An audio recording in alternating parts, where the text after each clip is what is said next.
In the elegant police hall, Su Qian smiled as he admired the courtesan. She had a captivating appearance. She wore a pale yellow gauze dress. Her outfit was neither conservative nor flashy. She had bright, clear eyes, a pointed chin. Years of martial arts training gave her a spirit unlike other women. She was vibrant and radiant. Her voice was gentle. I've had my eye on you for a while, Master Su. Unfortunately, whenever you came to the Jiafangxi, you went straight to the Ingmei Pavilion. But today, I finally caught you. Su Qian smiled and said, afraid of offending a fair lady? In his mind, he calculated. This courtesan was on par with Fu Xiang. Back then, Fu Xiang's price was 30 taels of silver for a night of pleasure. This one should be about the same, not including the tea ceremony fees. I didn't bring that much silver today. I do have plenty of gold though, but I can't use it as currency. At that moment, a servant hurriedly entered. My lady, Fu Xiang is here.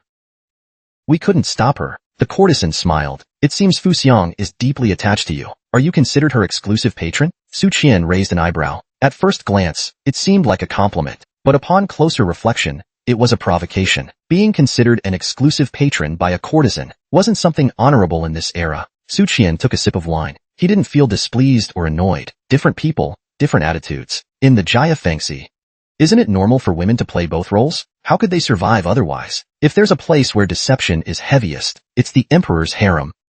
The undisputed leader of the industry. While he was thinking this, Fu Xiang had already entered with her maid. The courtesan slightly knitted her brows. I heard that Master Su came to Jiafangxi, so I thought I'd join the fun. I'll serve you alongside. Su Qian silently took a deep breath at these words. Her way of speaking is impressive. She didn't come here to make a scene. Instead, she offered to serve together. She asserted dominance over Ming Yin, while also pleasing Su Qian.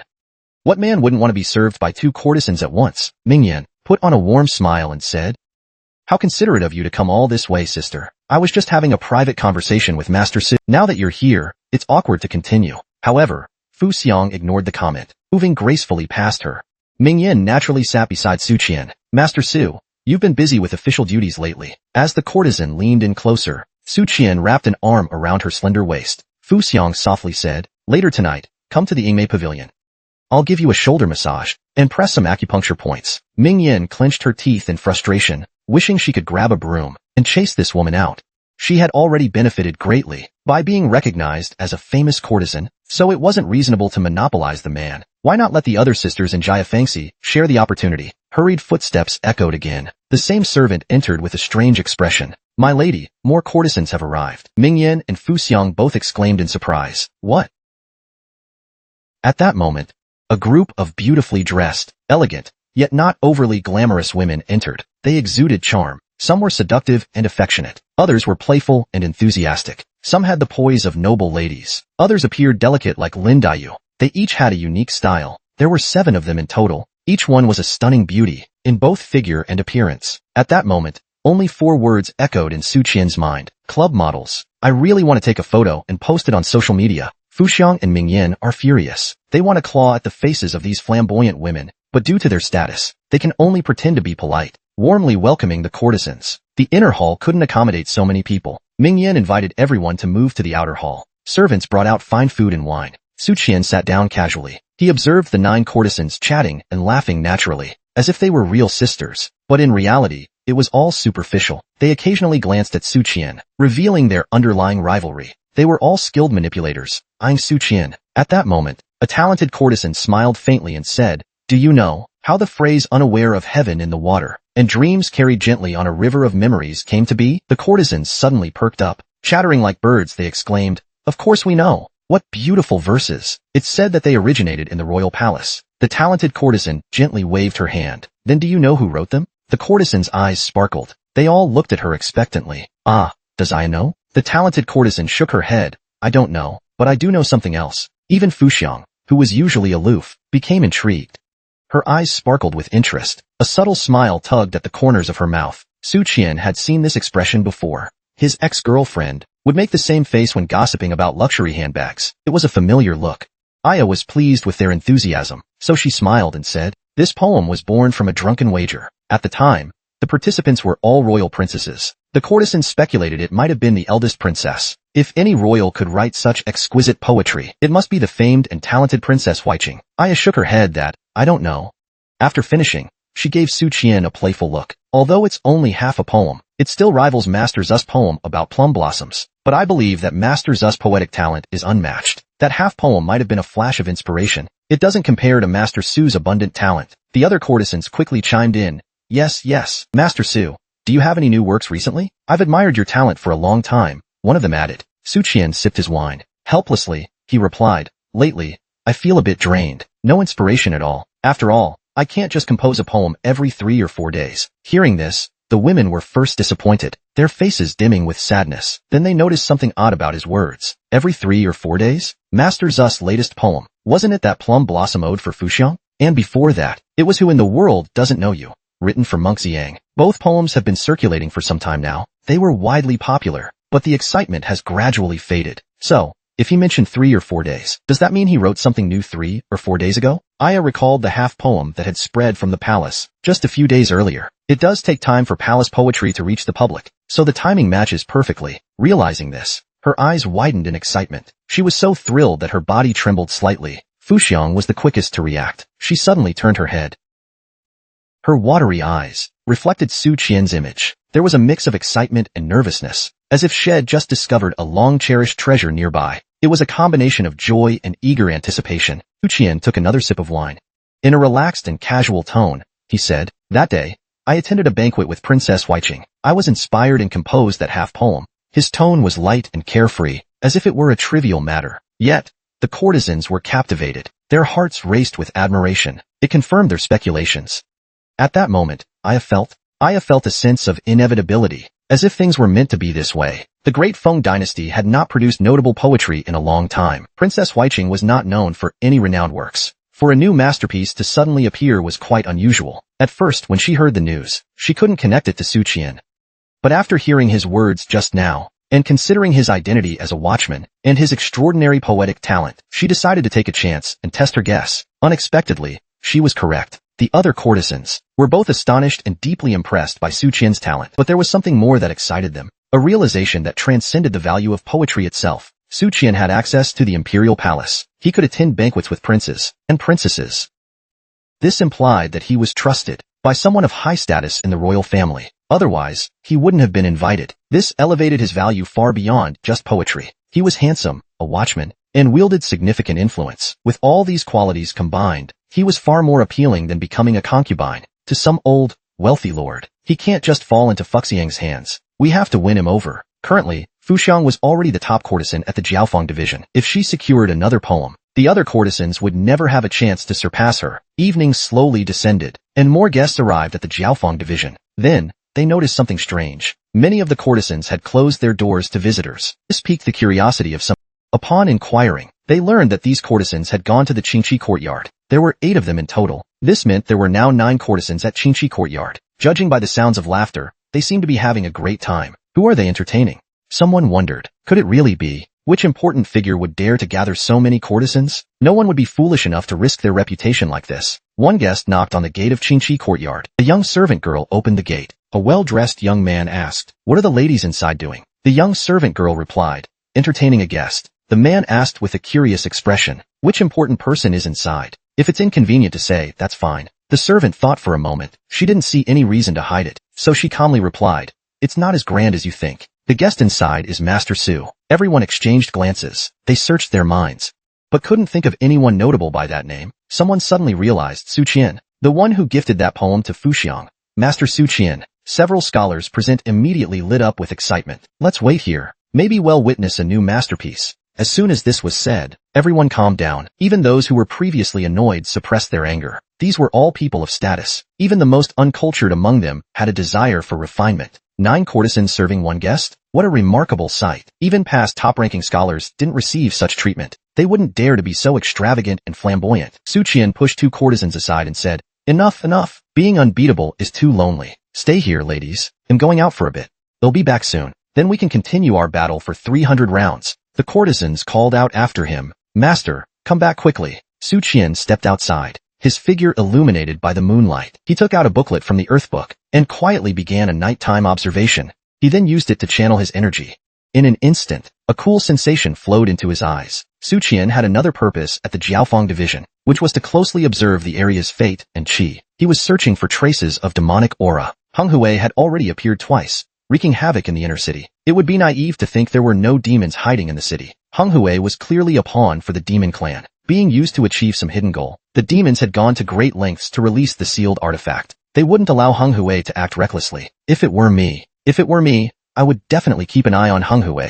The last time I observed demonic aura here at the Jiaofeng division, it could have been a coincidence, but if not, then the Jiaofeng division might be one of the demon's strongholds. Su Qian's eyes shimmered with energy. He turned his gaze toward the Qingqi courtyard nearby, and toward the winehouse where the courtesans were. A wisp of green demonic aura rose like smoke. Su Qian nearly cursed. A sudden chill ran down his spine. The demon is inside the house, and was just drinking with me. Who is the demon?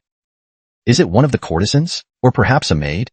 It can't be Fuxiang, right? I've slept with her so many times. She couldn't possibly be a demon. Besides, when I observed the demonic aura last time, I already checked her. Su Qian silently moved along the rooftop under the moonlight. The door to the winehouse was slightly ajar. He peeked inside through the gap. He saw a woman emitting a faint green demonic aura. It wasn't one of the courtesans. It was the personal maid of the courtesan Mingyan. Su Qian's mind raced with possibilities. Why didn't I detect this before? Perhaps the aura was concealed somehow? What's the demon's purpose in staying close to Mingyan? Could Mingyan be in league with the demons? Su Qian speculated further. The moment I arrived at the Jiaofeng division, she immediately sent someone to invite me. It wasn't just a social call. There's more to this than meets the eye. Su Qian made a swift decision. He vaulted over the courtyard wall and left. He headed straight for the courtyard where Song Tingfeng was staying. Su Qian charged in without hesitation. At the door of the main bedroom, he heard strange noises from within. The sounds abruptly stopped. Then, Song Tingfeng's wary voice called out, "Who's there?" Su Qian knocked on the door and said, "It's me. Come out quickly, it's urgent." Song Tingfeng muttered a curse. Song Tingfeng, disheveled and still adjusting his clothes, opened the door. Su Qian got straight to the point. "Old Song, go back to the office immediately and inform Jin Luo, the officer on duty. Tell him to come here in person. Tell him there's a demon in Qingqi courtyard. Make sure you get Jin Luo specifically. I don't fully understand the demon's strength. There are 9 courtesans inside, all helpless like sheep. They can't defend themselves. Oh, and if it's Officer Zhu on duty instead, go straight to Supervisor Song Qing of the 4 heavenly supervisors." Song Tingfeng's face grew.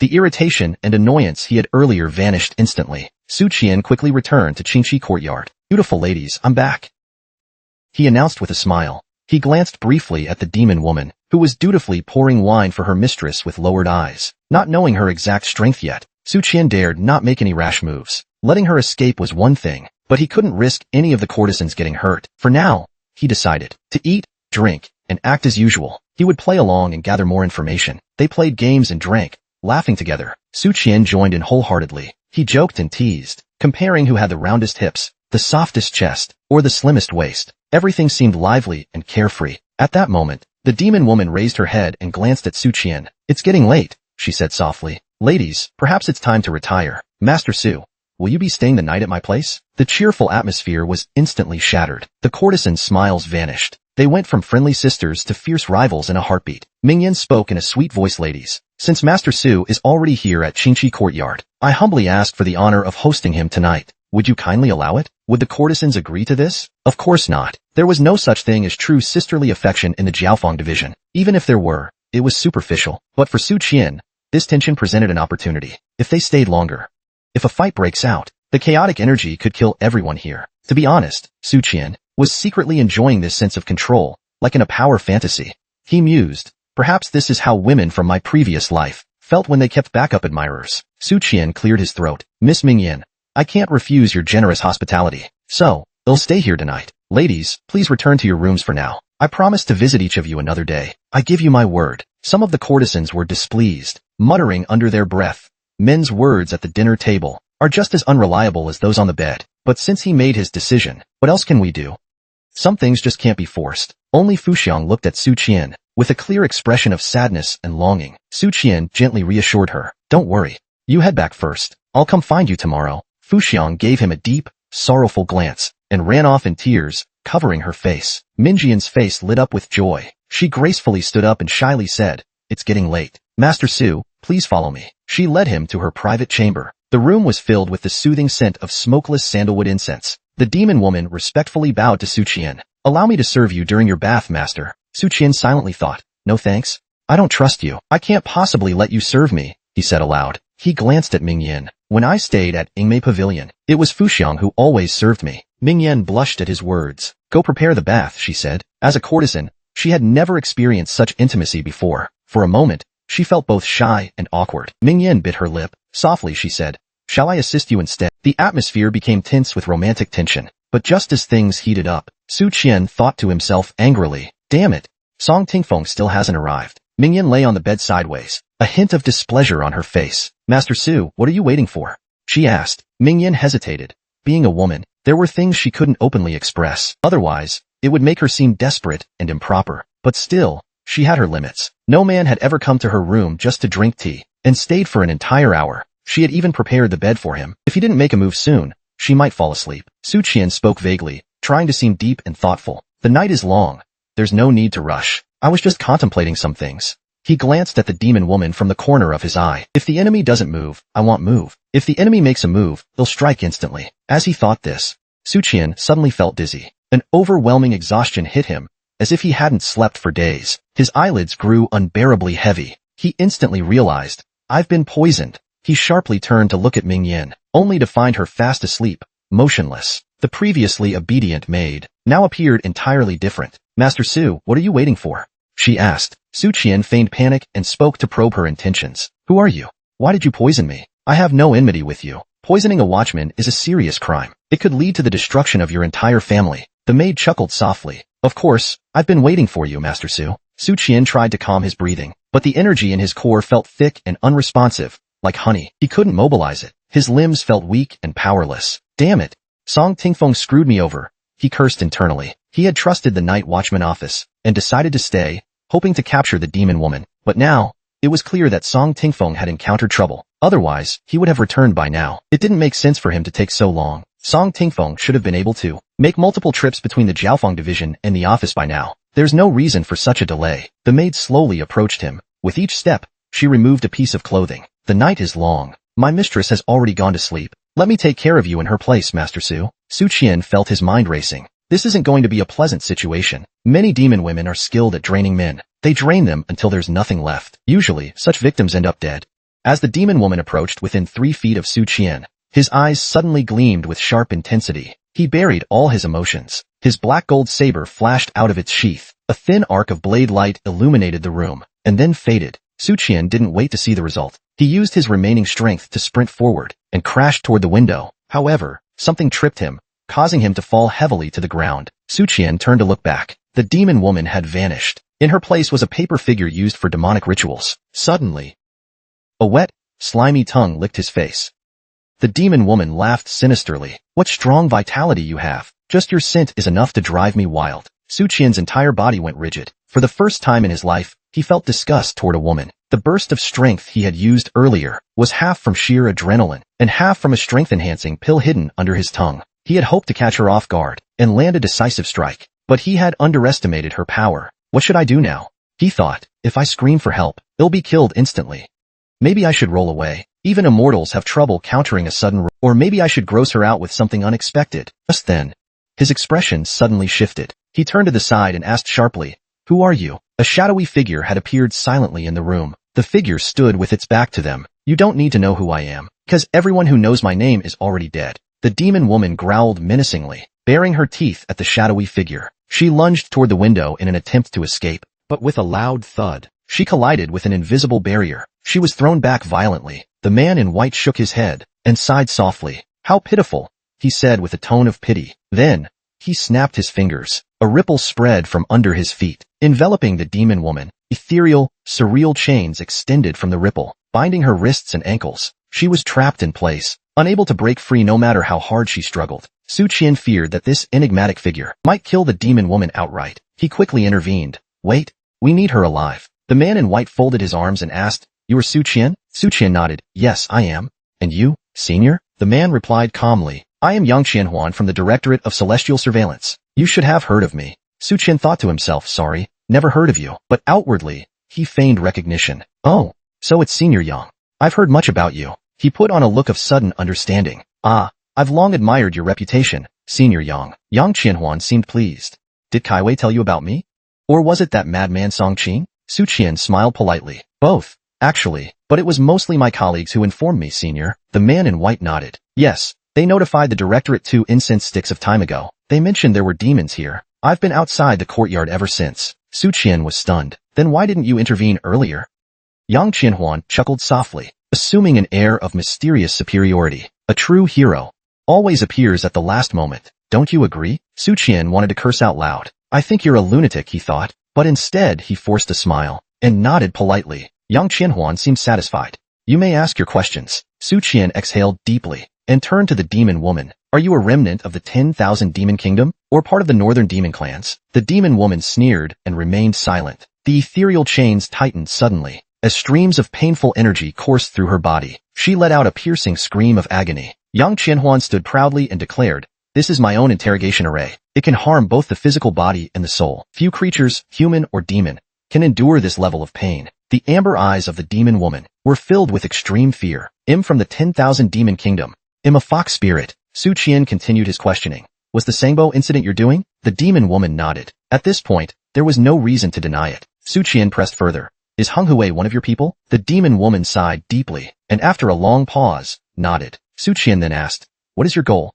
The demon woman replied, to destroy Sangbo and release what's sealed inside. What's inside? Su Qian asked. I don't know. I really don't know. Su Qian continued. I have 3 more questions. First, if you've already released the sealed object, why continue causing chaos through Honghui? Why assassinate the Earl of Pingyuan and attack the Ministry of War? Second question, who is collaborating with you? Third question, why are you targeting me? The demon woman hesitated. I don't know the answers to the first 2. I've been stationed in the capital to follow orders. I have no knowledge of other matters. As for targeting you, I recently received a directive. If Su Qian entered the Jiaofeng division, I was to find a way to kill him. Su Qian frowned and said, so this means you were the hidden demon in the Jiaofeng division, and your orders were to silence me because I was getting too close to the truth. You wanted to eliminate the threat at its source. Thankfully, this operation wasn't a total failure. Honghui really is the key to this case. Su Qian concluded. One final question. Is Miss Mingyan your accomplice? The demon woman sneered. I was going to say yes. Suddenly, the chains crackled with surging energy. Her expression changed dramatically. The demon woman quickly shook her head and said, he knows nothing. Su Qian chuckled, Senior. I've finished my questioning. Can I take credit for capturing this demon? Yang Qianhuan nodded. Fine, but this demon is also my achievement, so it'll be taking her away. Su Qian was speechless. Aren't you supposed to be a revered expert? That's not the answer I expected at all. He responded somewhat awkwardly. Well, all right. By the way, are there any more demons hidden here? Yang Qianhuan spoke with an air of arrogance. With me here, even a hellish place becomes paradise. The Jiaofeng division is now perfectly safe. Su Qian nodded, feeling reassured. Although he thought Yang might be a bit crazy, there was no doubting his strength. Suddenly, Yang Qianhuan said, lower your head for a moment. Su Qian, confused, did as he was told. When he raised his head again, the man in white had vanished. Su Qian left Qingqi courtyard and, exhausted, returned to Ingmei Pavilion. As soon as he entered the master bedroom, he saw Fuxiang sitting on the bed, her eyes swollen from crying. The courtesan turned her head away. Su Qian glanced at her. Too tired to offer an explanation, he simply lifted the blanket and lay down to sleep. He had no desire to stay at Qingqi courtyard, but since it was the middle of the night, he couldn't leave. He had no choice but to rest at Ingmei Pavilion. The next morning, Su Qian woke up feeling refreshed. The woman beside him was gone. A faint fragrance lingered on his neck and back. He reflected on the events of the previous night. The demon woman was a remnant of the 10,000 demon kingdom, which meant the northern demon clans had no involvement. The suspicion of the northern king was now very minimal. Whether the demon remnants were after the sealed object or something else, Su Qian wasn't sure, but he had a theory. If their goal was the sealed object, they should have fled by now. Instead of remaining in the city and stirring up trouble, there was another possibility, that their target wasn't just the sealed object. They might have a larger conspiracy in mind, with the sealed object merely being a tool for their plan. The Sangbo case was finally starting to make sense. The forces behind the incident could either be a faction within the court, or remnants of the 10,000 demon kingdom. Their true objective remained unclear. The sealed object was the severed hand of an unknown powerful figure. The case involved various individuals and factions, including the 10,000 demon kingdom, the Earl of Pingyuan, and the Ministry of War. Additionally, there were connections to the Directorate of Celestial Surveillance, the royal family, and the Princess of Pingyang. Other key figures included the monk Honghui and Zhou Qixing of the Golden Armor Guard. The current breakthrough points were the severed hand's origin and the monk Honghui, as well as the Princess of Pingyang. By uncovering the identity of the owner of the severed hand, he could infer the true intentions of the demon remnants. Alternatively, capturing either Honghui or the could also reveal the truth behind the case. At that moment, the bedroom door creaked open. Fuxiang entered with her maid. Her dark, lustrous hair was elegantly styled, but her pale, beautiful face looked slightly worn. Her eyes were still somewhat swollen from crying. Su Qian exhaled slowly and smiled nonchalantly. Are you angry? Fu Xiang gave a gentle smile. Master Su, please don't tease me. I'm just a woman of the dust. I have no right to be upset with you. Su Qian sighed inwardly. All right, I get it. Snow Wolf had now become Master Su. He casually said, prepare some hot water. I want to bathe. Fu Xiang nodded with a smile. She arranged for a maid to serve him during the bath. Then she left with her personal maid to take a walk. As they strolled through the Jiaofeng Division's alleys, the maid softly asked, Mistress, aren't you being too cold toward Master Su? Fu Xiang gently shook her head. You don't understand, she said quietly. I once asked him if he could buy my freedom. He refused. The maid fell silent. After a moment, she suggested, maybe he didn't have enough money? Your contract is worth at least 3,000 or 4,000 taels of silver, and now, it's probably worth double that. Fu Xiang's expression dimmed. I've saved quite a bit of silver over the years. It's actually possible. She gave a bitter smile. In his eyes, I'm no different from the rest of you. I didn't want to believe it before. I kept deceiving myself, but last night made me see things clearly. It was just a case of unrequited affection, like a flower longing for a stream that feels nothing in return. As Fu Xiang walked, she unknowingly arrived near Qingqi Courtyard. A commotion caught her attention. 2 patrolling officers in copper-rank uniforms were escorting Mingyan courtesan out of the courtyard. Fu Xiang frowned and stepped forward. Sirs, what crime has Mingyan courtesan committed? Song Tingfeng stopped and replied. She secretly collaborated with the demon clans. She provided them with shelter and refuge. Last night, Lord Su investigated the matter. He uncovered a demon woman disguised as her personal maid. The demon has already been dealt with. We're now taking her for questioning. Lao Bao, a manager, pounded his chest in protest. This is slander. Mingyan would never collude with demons. Do you know how much effort and money I've invested in her? I'll go complain to the authorities. I'll demand justice from Lord Lu. Zhu Guangxiao coldly responded. I'm beginning to suspect you're an accomplice as well. Lao Bao froze in fear. He quickly backed away a few steps. Song Tingfeng spat toward him, then led his men away. Fu Xiang stared in shock at their retreating figures. Mingyan colluding with demons? Master Su investigated in secret last night? So he stayed at Qingqi Courtyard, not because he lost interest in me, but because he was on duty, and I threw a tantrum, causing a scene. While he was working on official business, I saw how exhausted he was when he came back last night. I thought he had spent the night with Mingyan, but I was wrong. And this morning, I gave him the cold shoulder to vent my frustration. But why didn't he explain? Of course, he couldn't. It's classified work for the government. He had to maintain confidentiality. Even knowing he was being misunderstood, he showed no sign of irritation. He silently endured it all on his own. He carried the burden quietly. Fu Xiang suddenly sprinted toward Yingmei Pavilion. She pushed open the bedroom door. Snow Wolf, she called out. The room was empty. He was already gone. At that moment, she suddenly felt as though she had lost something precious. Her heart felt empty. Her maid rushed after her, only to see her mistress standing there in a daze. I'm feeling a bit tired, Fu Xiang said softly. Help me to the bed. The maid assisted her to the bed. She glanced at her mistress and sighed silently. Suddenly, she noticed some papers on the desk. Look, mistress, the maid said excitedly. There's a poem here. Perhaps Master Su left it behind. Fu Xiang immediately perked up. She ran barefoot to the desk, snatching the paper from the maid's hands like a treasure. Quietly, she read. The beauty lifts the beaded curtain, her eyebrows delicate as the distant hills. Her tear stains glisten, as deep as her unspoken sorrows. As she read, tears streamed from her eyes, falling onto the paper like pearls. Fu Xiang clutched the paper to her chest, sobbing. I have to find him. The maid was shocked and grabbed her by the waist. Mistress, you're a courtesan. A top courtesan of Jiaofeng Division. If this gets out, how will you maintain your reputation? All the prestige you've built will be ruined. No courtesan has ever behaved like this. Fu Xiang angrily shouted. Let go of me. Meanwhile, Su Qian casually bought 6 large meat buns, and, sitting on horseback, began eating. He leisurely made his way to the office. Those courtesans at Jiaofeng Division are quite beautiful, each with her own charm. After the Sangbo case is closed, I'll visit them one by one to build stronger ties. Maybe I should even write a guidebook on the courtesans of Dafeng. My only issue is lack of money. I'm barely earning 3,000 silver taels a day, yet spending a night with a courtesan costs at least 30 taels. Thank you, compulsory education, for teaching me economics. All those poems I read didn't go to waste. Being a transmigrator has its perks. Some people master literature to gain status. I do it for free benefits. Come to think of it, I'll be 20 soon. Good thing my aunt isn't my mother, so she won't nag me about marriage. I can decide for myself. Sawai is the disciple of the chief inspector. Her connections are too powerful. Marrying her would be like marrying a princess. That'd make it hard to sneak around later. Maybe I should wait and enjoy life for a few more years. No rush to settle down. The Jiaofeng Division has 24 courtesans. After all, Thinking of this, Su Qian chuckled bitterly. What am I even fantasizing about? The chief inspector's disciples might not even fancy me. Meanwhile, in a secluded courtyard, a door suddenly creaked open. Hung Hui, clad in a black robe, silently stepped out. He walked straight to the well in the yard. He gazed into its depths for a few seconds, then waved his hand. A faint golden Sanskrit seal at the well's mouth. After breaking the seal, Hung Hui jumped inside. At the dark well's bottom, a middle-aged monk sat cross-legged in meditation. Hung Hui's raspy voice echoed, "Senior brother, I'm gravely injured." The severed hand's plan failed. Hung Yuan opened his eyes and asked with concern, "Hung Hui, turn back now while you can." Hung Hui shook his head. "Senior brother, I entered Qinglong Temple at 6 and have followed you since then. You taught me how to meditate, how to chant scriptures, and took care of my daily needs. You treated me like a brother and a father. Now, I have a request to make of you." Hung Yuan sighed deeply, but eventually nodded. Hung Hui lifted his head, revealing crimson pupils devoid of whites. He grinned maniacally. "I want to devour you, brother." From beneath his black robe, his hands extended, forming vortexes of deadly qi. Hung Yuan was lifted helplessly toward the vortex, as if facing death itself. His eyes widened in pain.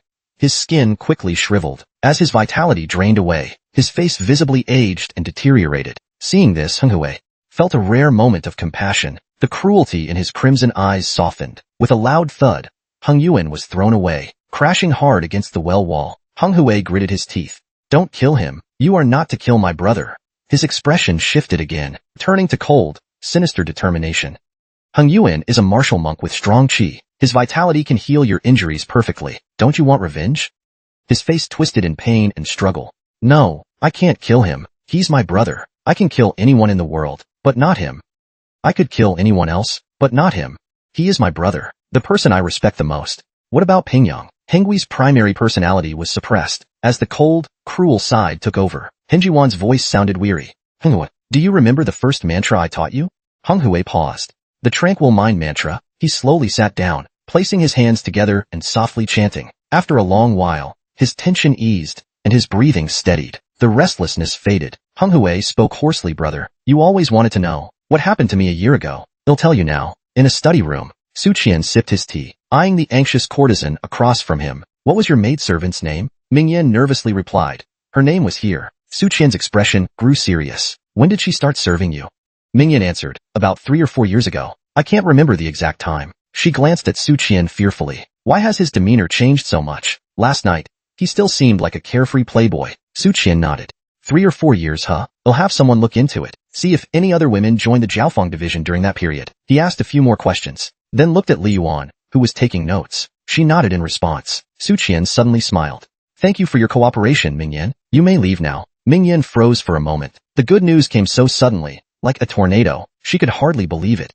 Su Qian stood up and gestured politely. "I'll escort you back to Jiaofeng division." Nervously, Mingyan followed him out of the office. They walked to the entrance of the yamen, where she saw the carriage waiting outside. She finally relaxed. She was relieved, realizing that she was truly being sent back and not detained. Her confidence returned in an instant. She gracefully curtsied. "Thank you, Master Su." Su Qian reached out and playfully pinched her firm, full hips. "There's no need.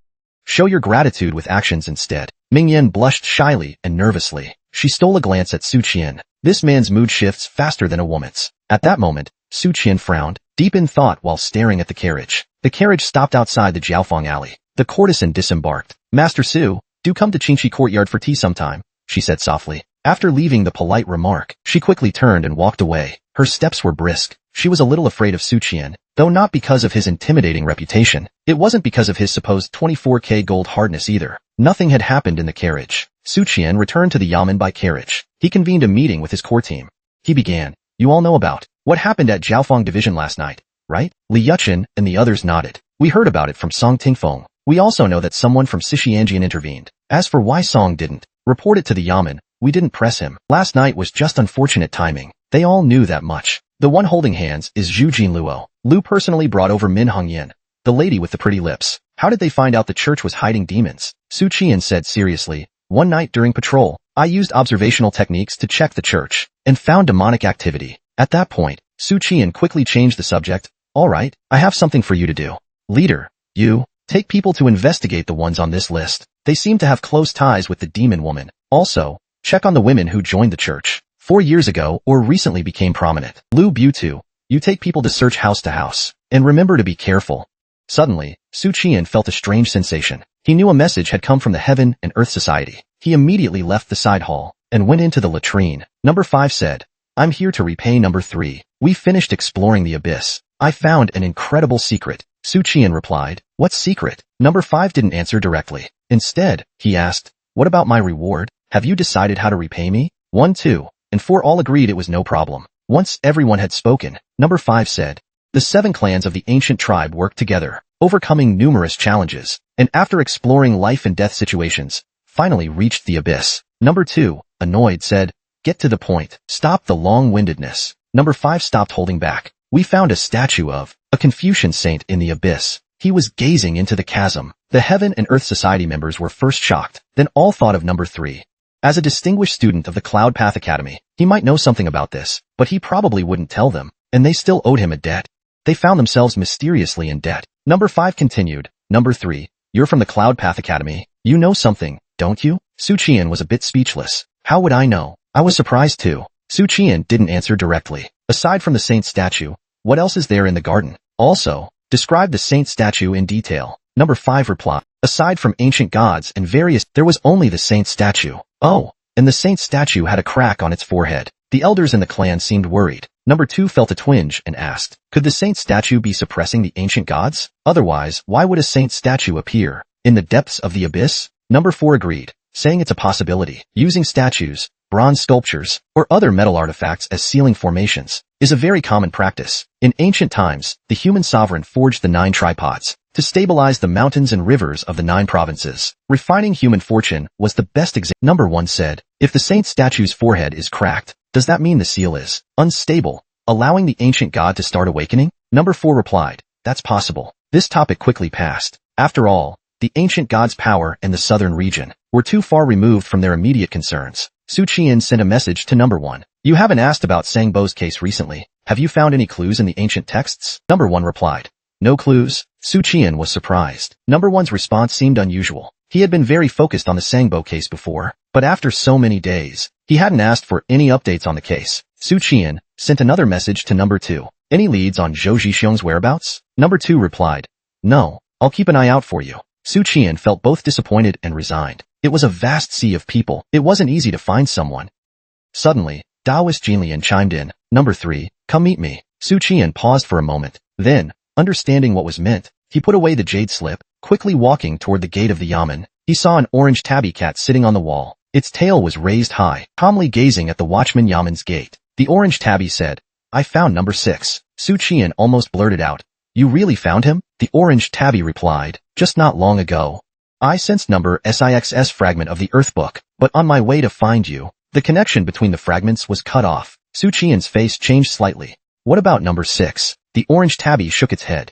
"I'm not sure what happened, but our previous speculation was correct. He was indeed sealed. What just happened might have been the seal breaking for some reason." Su Qian was startled. Why was the seal suddenly lifted? There are only 2 possibilities. Number 16 was transferred, or number 26 is gone. The orange tabby urged, "Hurry and inform Wei Yu." Su Qian nodded, then turned and headed to Haoqi building to wait. His figure disappeared from sight. The orange tabby softly snorted, wondering what Luo Yuheng was up to. From start to finish, she hadn't made a move. With her cultivation and age, the ending shouldn't have come yet. Why hadn't she taken action? She wanted to be a national teacher, but refused to dual cultivate with the emperor. What exactly was she scheming? While the orange tabby was deep in thought, it heard a meow. It turned its head to look. A large gray cat approached, then sprawled across its back. The orange tabby immediately reacted, furiously angry, and retaliated with a flurry of punches. Meanwhile, Su Qian was running. He dashed into Haoqi building, went to the 7th floor, and saw Wei Yuan's deputy standing in Liao Wang Hall. Wei Yuan took the initiative. "What's going on?" Su Qian cut straight to the point without wasting words. "Wei Gong, we might have news about Heng Hui, the Heaven and Earth Society's Taoist Jinlian, through the resonance between Earth Book fragments, locked onto number 6's location not long ago. The Heaven and Earth Society's number 6 is Heng Hui's senior brother, a monk from Qinglong Temple, named Heng Yuan. While investigating his junior brother Heng Hui's whereabouts, he disappeared. I suspect he was sealed by Heng Hui or the Demon Clan." Wei Yuan turned back to his desk. He picked up a brush and wrote. After stamping it with his jade seal, he handed it to Su Qian. "Take my order to Yang Yin," he said. "Have him summon all the golden gongs. Assemble them in the front courtyard within a quarter of an hour. You don't need to worry about anything else." Su Qian murmured, Daoist Jalian is right outside the yamen. We'll need him to lead the way. Wei Yuan glanced at him. I know. Su Qian hesitated. If we fight in the inner city, there's a risk that ordinary people will be harmed. But if we try to evacuate them in large numbers, the other side will surely notice. Even if we had a formation prepared, it wouldn't help since it can't be set up in advance. Wei Yuan stared at him. This is unavoidable, he said. That's what I wanted to tell you. I don't take human lives lightly either. But sometimes we have to make sacrifices. This concerns the Sangbo case. It concerns the sealed item. It concerns the Demon Clan's plot. As long as there's a chance, we must seize it, capture or eliminate it. Don't let short-term moral scruples make you hesitate. Doing so will only lead to worse consequences. I've reviewed the Pingyuan case files. The sealed item thrives on consuming blood energy. Right now, Hung Hui hasn't caused any slaughter, but there's no guarantee he'll stay quiet forever. If a powerful sealed item starts recklessly devouring ordinary people's blood energy, the casualties would be far greater. Su Qian understood this reasoning. Wei Yuan was not to repeat past mistakes. Outwardly, Su Qian said nothing, but he didn't entirely agree with Wei Yuan's approach. He was a strategist, but I'm a policeman.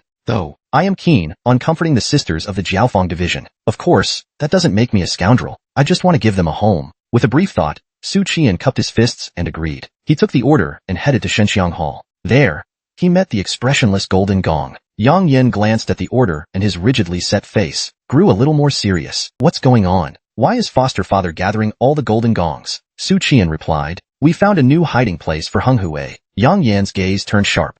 He stood and reached out for the silver spear on the rack. With a hum, it flew into his hand. Su Qian asked, without a Golden Gong stationed at the yamen, will Wei Gong's safety be at risk? Yang Yin shook his head. No, there's nothing to worry about. No one knows how much security force he has at his side, or how strong it is. Su Qian took a deep. The security arrangements were confidential, making it impossible to predict their strength. Wei Yuan truly was a cunning old schemer. A relationship destined to be unacknowledged by the world. As beautiful as its ending would be just as cruel. Do you still believe in love? Hung Hui was sent to Qinglong Temple at the age of 6. He was a child with a naturally bright gaze, immediately noticed by the abbot. Monk Panchu took him as a disciple. Hung Hui's early training was guided by his senior brother Hung Yuan. This burly senior brother, with a stern demeanor, taught him literacy, meditation, and chanting, as well as the principles of being a good person. Hung Hui looked up to him as years passed in a flash. The once sharp and perceptive young monk grew into a handsome monk. He thought he would follow in the footsteps of his teacher and senior brother, spending his days in quiet devotion, till one day he met a girl. It was a bright and sunny spring day. He was washing clothes in the creek when he saw a handkerchief floating downstream. He instinctively scooped it up. Just then, a crisp voice as clear as an oriole's call came from upstream. Master, that's my handkerchief. Can you return it to me? Hung Hui raised his gaze. Standing by the green stone upstream was a graceful young woman. She wore a light-colored long dress, her hair styled like that of a young maiden. Her face was bare of makeup, but under the sunlight, she looked charming, with a pair of smiling eyes. Are you a devotee visiting the temple? What if I say no? Would you still not return my handkerchief? No, I just think you don't look familiar. You're always busy working and chanting. You wouldn't recognize a devotee if you saw one. How do you know that? Because I've been watching you for a long time. On a bright spring afternoon, with the creek flowing gently, they met for the first time. Their acquaintance and subsequent friendship developed naturally. When Hung Hui meditated, she would stay by his side, passing the time reading his forbidden books, or resting her chin in her hands, watching his focused expression. Occasionally, she would tease him with a blade of grass, making it hard for him to concentrate on his meditation. This frustrated the handsome monk. I'll go into seclusion. She would always stick out her tongue, apologizing insincerely. Sometimes they went hiking together. Baifeng Mountain was known for its beautiful scenery. In spring, the hills were covered with blooming flowers. As he smiled amid the blossoms, he couldn't tell whether the flowers or the person was more beautiful. Gradually, rumors about them spread among the monks at Qinglong Temple. They said his 6 senses were impure, that he broke the precepts. They called him a fallen monk. Master Panchu asked him 3 questions. In front of the Buddha statue, do you still have faith in the Buddha's path? Do you have feelings for that woman? Do you want to return to lay life? He firmly replied that he remained devout to the Buddha, had no feelings for the woman, and wished to stay by the Buddha's side, not returning to secular life. In response, the abbot made only one request, to stop talking to her. As for why, it wasn't just about stopping communication. Later he learned that it wasn't that the abbot didn't want to, but that he couldn't. It was because she was the legitimate daughter of the Princess of Pingyang and the Duke Yu. From that day on, Hung Hui indeed stopped talking to her. Whenever she appeared, he closed his eyes and meditated, ignoring her teasing or pranks. She came every day, full of anticipation, only to leave disappointed and alone. Monk, do you think this flower is pretty? It suits me well, doesn't it? Monk, can I play the cheen for you? I brought it from home just for you. Monk, I feel dizzy and unwell. Don't you care about me? Monk, why must you shut yourself away in loneliness? Eventually, she stopped coming. A whole month passed without her stepping foot in Qinglong Temple. She completely withdrew from his life, as if she had never existed. Now he could continue his devotion to the Buddha, undisturbed. He felt relieved, thinking it was his sincerity that moved the Buddha. But then, one day, she returned. She looked utterly dejected, her face gaunt, her demeanor complete. Monk, I'm getting married. For some reason, the prayer beads scattered on the ground. At that time, the Duke was at a critical moment in his career. He served as Minister of War, and with the support of the aristocracy, he was likely to enter the cabinet. To the declining aristocratic faction, the Duke's rise brought new hope. They rallied around him, pushing him forward. Caught at the height of the storm, the Duke arranged a marriage for the Princess of Pyongyang. It was both a good match for his daughter's future and a way to secure greater support through marriage. Monk, will you elope with me? Hung Hui agreed without hesitation. He had finally come to terms with his feelings, choosing to face his true self. Meanwhile, at the watchman's yamen, the golden gongs gathering in the front courtyard. Su Qian ran out to the yamen's entrance. Looking around, near a wonton stall not far away, he saw the orange cat. Waving, Su Qian called, Daoist Jilian, come here. But the orange cat ignored him entirely, staring intently at the noodles, sniffing the aroma wafting from the bowl. Confused, Su Qian suddenly heard a familiar voice behind him. I'm here. Su Qian was surprised. Why did you change cats? The gray cat sighed. That's a female cat. Daoist Jilian didn't want to elaborate and change the subject. What did Wei Yuan say? Su Qian replied, he's willing to work with you. The gray cat nodded. Wei Gong, your respect for Wei Qingyi runs far deeper than it did for Yuan Jing. As they walked, Su Qian lowered his voice. So far, I haven't seen any flaws or faults in him. He's been remarkably steady. Number 6 has taken over a crumbling welfare house in the eastern outer city. The court has been withholding funds. The elderly and children there can barely get by. When I shared information about Number 6 with Wei Gong, he didn't act against him. Instead, he sent financial aid. But the welfare house is outside the jurisdiction of the watchman. Daoist Jilian spoke in a mocking tone. You're indeed leaking heaven and earth society secrets to him. Su Qian's expression froze. It felt like being caught, red-handed by his boss. But he quickly recovered and explained, gaining Wei Gong's trust was to gather more information and enrich the Heaven and Earth Society's intelligence network. My intentions were good. Why aren't you saying anything, Daoist? They soon arrived at a small courtyard. Daoist Jilian sensed a fragment's aura. The courtyard was guarded by the silhouette of a golden gong. They each appeared at different points around the small courtyard, blocking any possible escape routes. Meanwhile, the silver gongs surrounded them from further out. Su Qian waited quietly for a moment. Noticing that the golden gongs hadn't moved in, he leapt onto the roof of a nearby house. From this vantage point, he could see inside the courtyard. In the courtyard, 2 monks were seated. One sat with hands pressed together, murmuring softly. The other, clad in a black robe, hung his head low. It was none other than Hung Hui and Hung Yuan, the 2 brothers. Su Qian was puzzled. Something seemed off.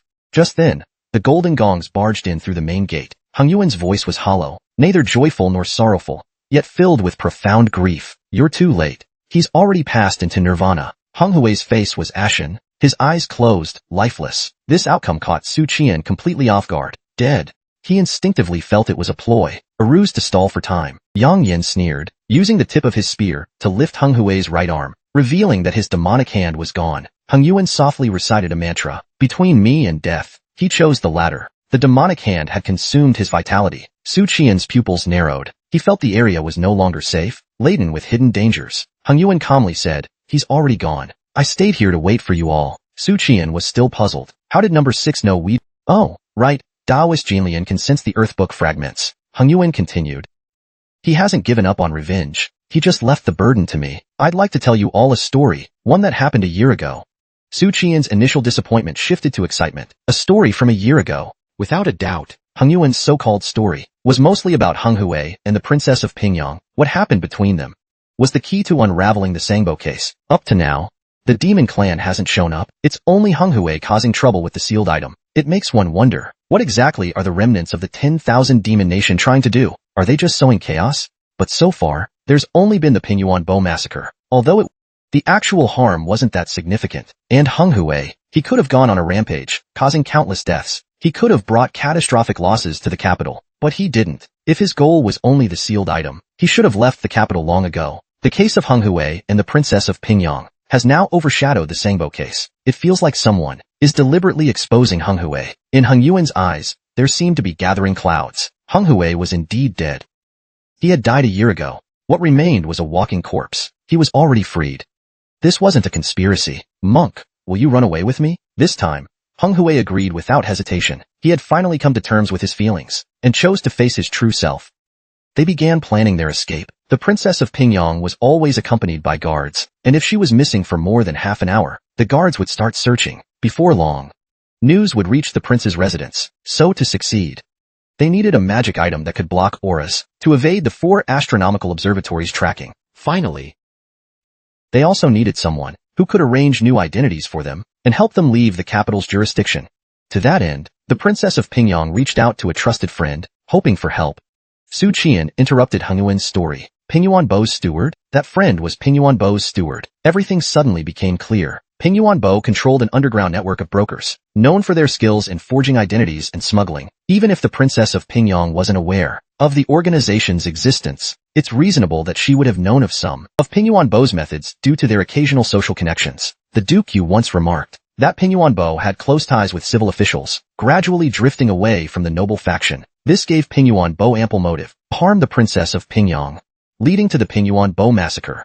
What remains unclear is the role the Ministry of War played in all of this. Su Qian turned to number 6, Hung Yuan. Did you decide they were abducted because you knew they'd had contact with the organization? Hung Yuan nodded like, yes, a naive young princess who knew nothing of court politics, nor of human malice, along with a monk devoted to chanting and meditation. The moment they decided to elope, their tragic end was sealed.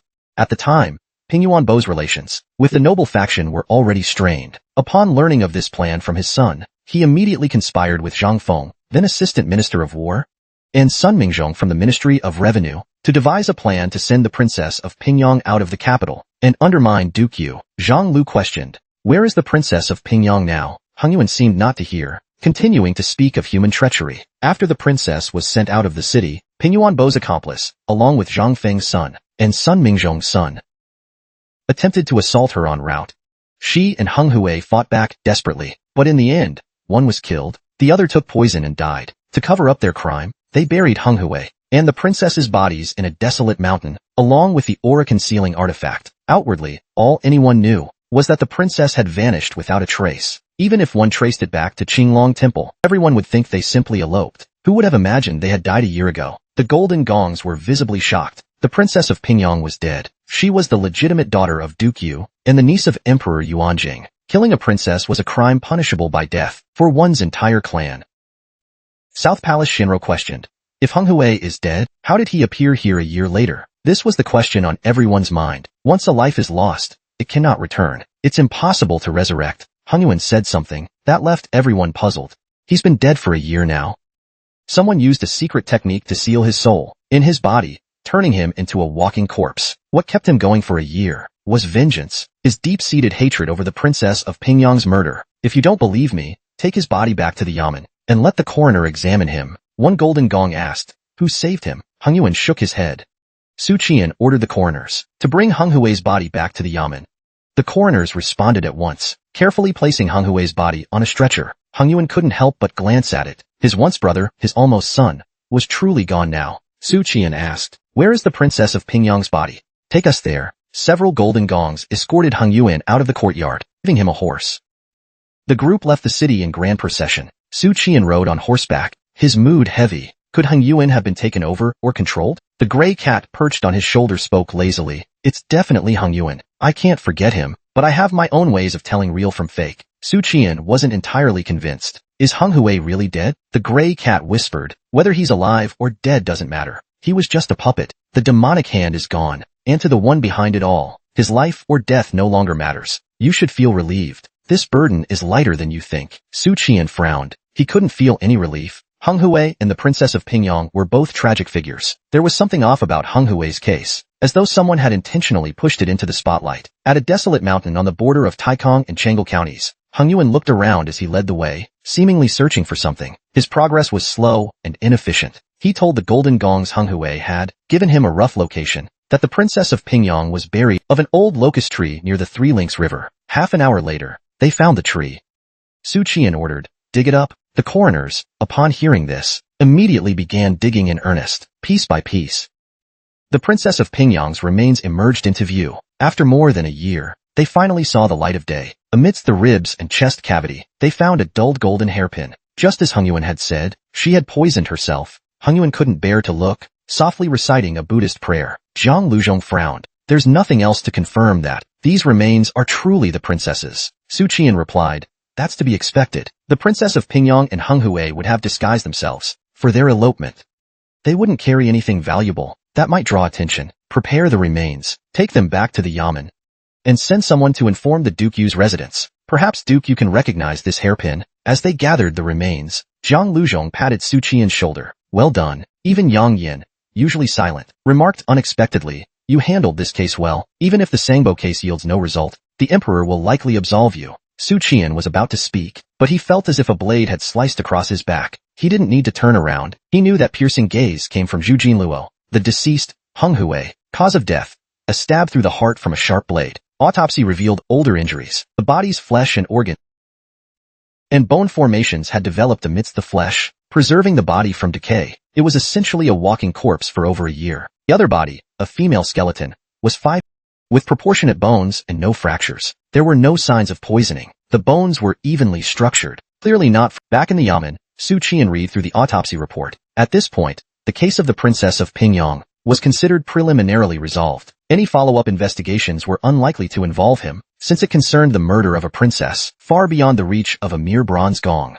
But the Sangbo case remained unsolved. He wondered whether the credit he earned from the Princess of Pingyang case could offset his looming punishment. If not, well, he thought, to hell with Emperor Yuanjing. Just as these thoughts crossed his mind, a clerk appeared at the door and announced, "Duke Yu is here." A gray-haired eunuch in a green robe finished the last sip of his tea, then set down the cup with a sigh. He left first, heading toward the banquet hall's side chamber. The others followed. At the banquet hall entrance, the golden gong stopped and stood guard on both sides of the door, allowing only one person to enter. Duke Yu arrived. The sickly man walked in with no expression on his face. Though his face was blank, it seemed to contain every emotion. His pace was steady, yet it felt as if he were being chased by ghosts. When he reached the autopsy room door, he paused for a few seconds. A look of struggle flashed across his face. Moments later, his expression remained pained, but he stepped over the threshold. The TV room has excellent natural light. Bright sunlight streams through the lattice window, leaving even patches of light on the floor. In a single glance, the Jade King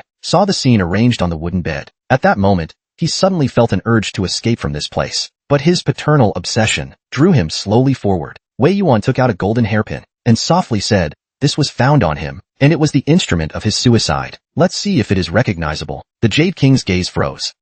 His expression became immobile, like a statue slowly weathered by time. His fists clenched instantly, with his fingernails nearly digging into his flesh. Yet that pain was nothing compared to the torment in his heart. The Jade King's pupils instantly became bloodshot. In a hoarse voice, he asked, "Who did this?" After a long while, the Jade King, still hoarse, repeated, "Who did this?" Wei Yuan stared at him. In his deep eyes lay the weariness etched by the passage of time. Only 3 individuals were found: Pingyuan Bo and Minister of War Zhangfeng, and Du Ji Shizhong of the Ministry of Revenue. In total 3. Originally, the plan was to lure him out of the capital, but their young master, driven by lust at the sight of beauty, never intended to let her leave the Jade King's residence. The princess was never meant to return alive. The Jade King's voice was terrifyingly calm. He had been humiliated. Wei Yuan shook his head. He explained that she had swallowed the hairpin to commit suicide, but we still cannot be sure that she was the princess. A single golden hairpin does not signify much. I suppose you know what to do. The Jade King departed, and apart from that one glance upon entering the morgue, he never looked at the corpse again. Not even once. It was as if the sight were something terrifying, or perhaps it was just an illusion. Watching his departing figure, Su Qian felt that the Jade King had suddenly grown much older. That silhouette carried the melancholy of a man in the twilight of his years. That day, it wasn't long after the Jade King, holding a blood-stained letter, had stormed into the palace, that Su Qian was escorted in by Princess Zhao Jian. Su Qian stood outside the pavilion, clasping his fists and saying, "Your humble servant greets your highnesses." Princess Lingyang, with a delighted tone, called out, "You dog slave, hurry in and sit." Su Qian was somewhat bewildered. Since when did dog slave become my term of endearment? Princess Huiqing, in a cool, clear voice, said, No need for formality. I have appointed Lord Su as my aide. Today, the Jade King entered the palace clutching that blood-stained letter, and after being summoned by His Majesty, he hasn't emerged since. I recall you are investigating the case of Princess Pingyang. Has there been any progress? Su Qian immediately realized. His own entry into the palace had been for this very matter. Princess Pingyang was their cousin. They had grown up together, and were very close. Su Qian took a deep breath, and began to recount the story. This is a simple and unadorned love story, yet it was destined never to be ordinary. For the female lead is a noble princess. I should never, ever have fallen in love with a monk, but the taste of love is so exquisite that I was willing to forsake everything, to give up wealth and splendor, to renounce my princely status, and to leave the capital to share a lifetime with her. Not all love stories find their happy ending.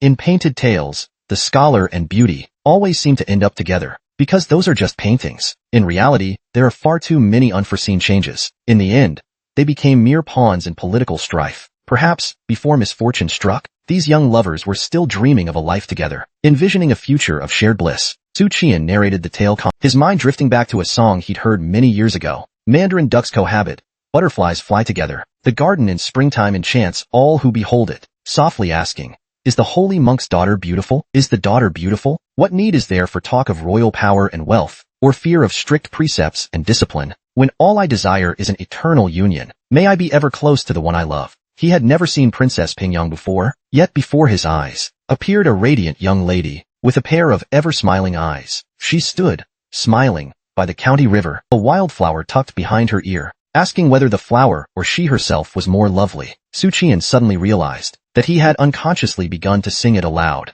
He hastily stood up, clasped his fists, and said, Your Highness, please forgive my impertinence. Overwhelmed in the moment by his own emotion, having inadvertently offended Princess Pingyang, Princess Huiqing fixed him with a deep, steady gaze, pausing for a few seconds, until her voice finally turned calm enough to say, I already know everything. You may withdraw. Su Qian quickly left. Faintly, he heard the sound of Princess Linen's weeping behind him. A carriage raced up and stopped at the foot of the stargazing tower. The recited lines are delivered without fail, though there's a hint of extra urgency. Wei Wen's eunuch Lu did not wait for an expected attendant, but hurriedly rushed toward the moonlit carriage. Eunuch Lu burst into the stargazing tower, raising the imperial edict in his hand as he announced, His Majesty has issued an order. It appears that those in charge are now hastening into the palace. He shouted this 3 times in succession. Suddenly, a voice sounded from beside Eunuch Lu. Cease your clamoring. The teacher has already gone to the palace. Startled, Eunuch Lu looked to Yang Qianhuan. Since when have you returned to the capital? Yang Qianhuan replied arrogantly,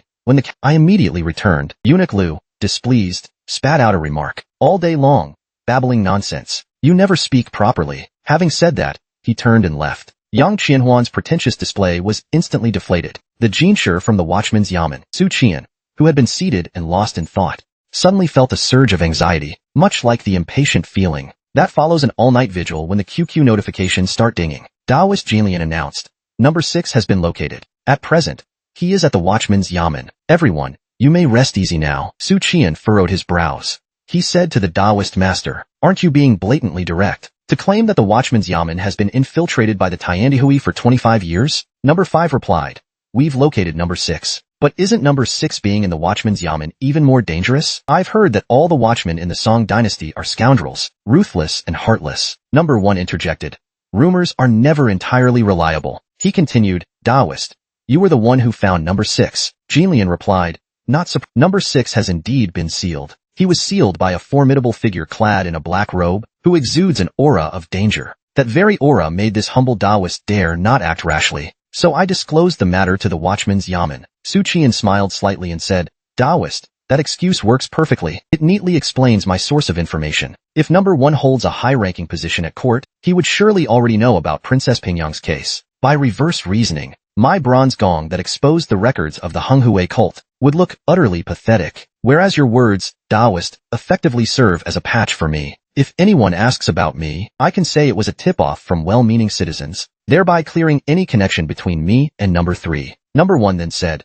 I've received a piece of news. The Sangbo case has unearthed the disappearance case of Princess Pingyang from a year ago, the missing case, and soon the capital will be hit by a great upheaval. Number 4 jumped in. So what's with all this gossip? Number 1 briefly recounted the Princess Pingyang case, explaining how certain Tiandihui members had been involved, thereby painting in everyone's mind a picture of a political struggle without the flash of blades or the spill of blood, leaving ample room for speculation. Number 5 then said, "Are you all from Dafeng so heartless, so despicably sinister?" Number 4 asked, "Who uncovered this case?" At that question, Su Qian didn't hold back. He provided the details, saying, "I heard it was discovered by a bronze gong from the watchman's yamen." Number 4 was taken aback. "Su Qian? That sounds awfully familiar." Su Qian added, "When Number 1 was investigating the Yunlu Academy case, he once mentioned this very person. He had mentioned him before. I have been keeping a close eye on him, and I've reached a terrifying conclusion. A few members of the Tiandihui have successively raised similar questions." About what terrifying conclusion? Su Qian smiled cunningly. He input the information.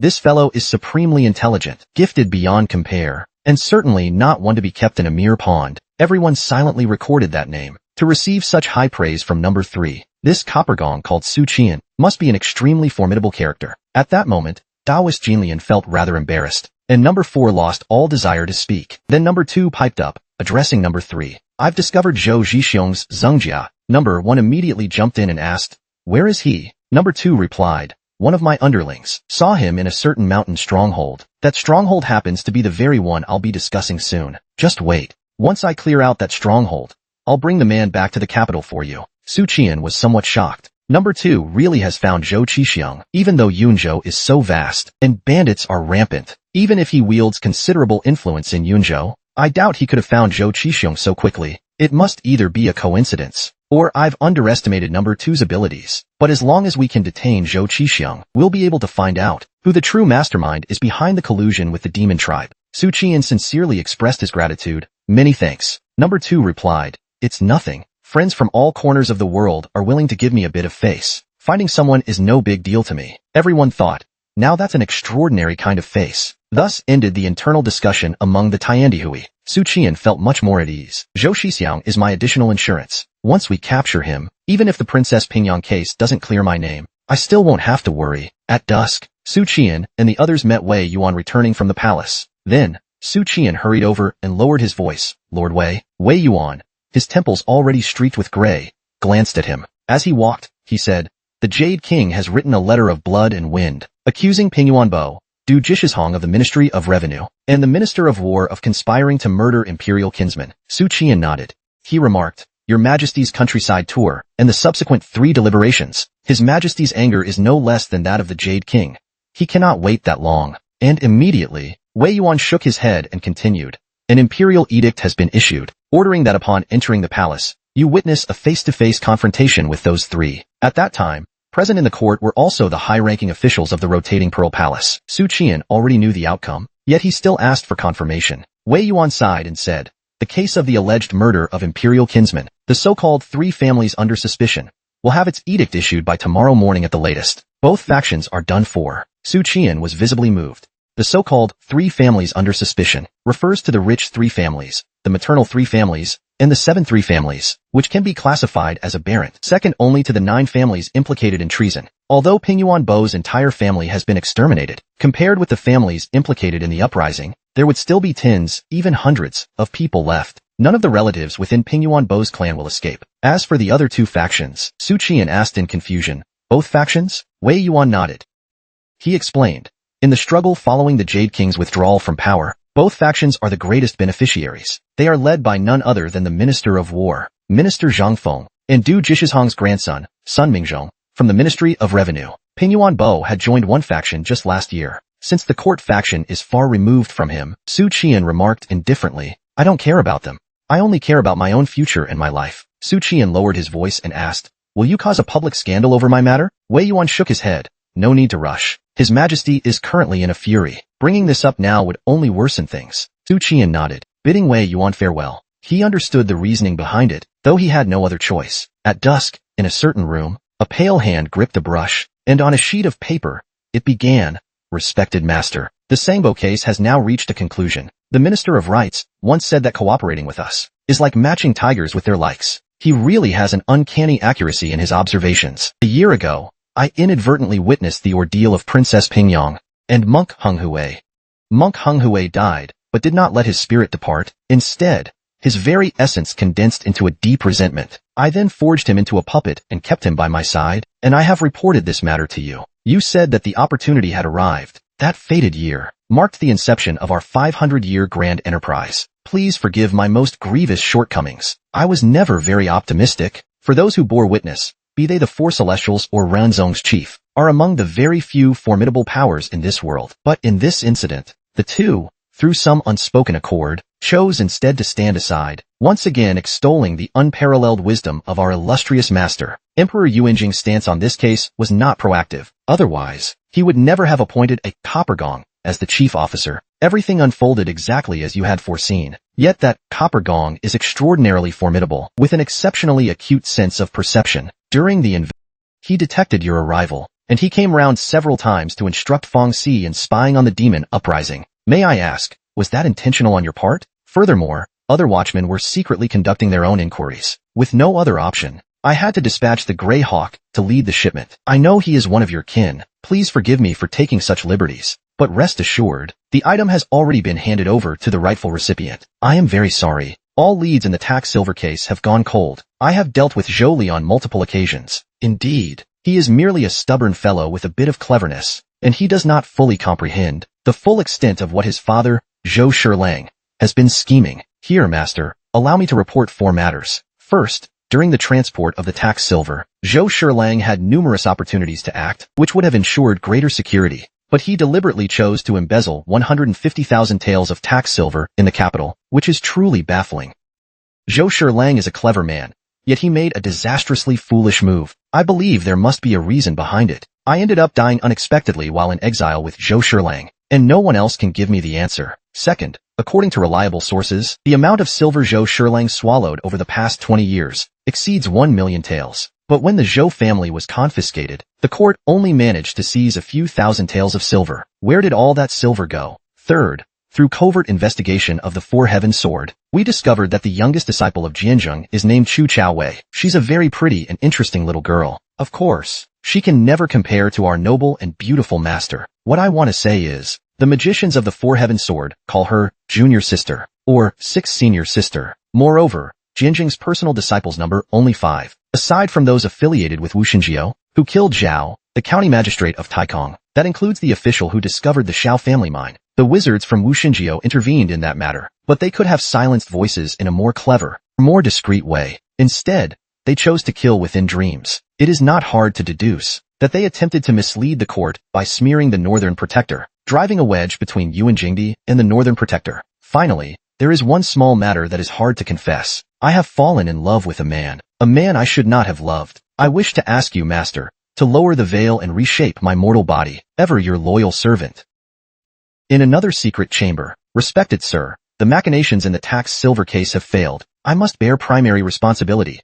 Whereas Zhou Shilang's death was purely due to his own foolishness, his conceited son led to a cascade of failed schemes. As you predicted, the plot of the demon nation has succeeded. They have unleashed the sealed object from beneath Sangbo. I will detail in my letter the intelligence I have gathered over the past year. Around a year ago, the struggle between the nobility and the civil officials reached its boiling point. Representing the entire nobility, the Jade King assumed the post of Minister of War with the tacit approval of Emperor Yuanjing and was only one step away from entering the cabinet. In the process, his legitimate daughter, Princess Pingyang, fell in love with a monk from Qinglong Temple. The two decided to elope, and they sought the support of their longtime friends, Pingyuan Bo and Dizzy. Because of Princess Pingyang's beauty, 3 of the princely heirs planned to disgrace him and then murder them to silence all witnesses. But they met with fierce resistance. In the end, Princess Pingyang committed suicide. An agent of the demon nation, planted in the Great Phoenix capital, accidentally witnessed this scene. He then used the bones of the corpse to transform Hung Hui into a criminal puppet, and with that secret, he managed to subjugate them. The Great Phoenix regime launched a new round of investigations, and the open as well as covert factional struggles grew ever fiercer. One must admit that Emperor Yuanjing is a fearsome ruler.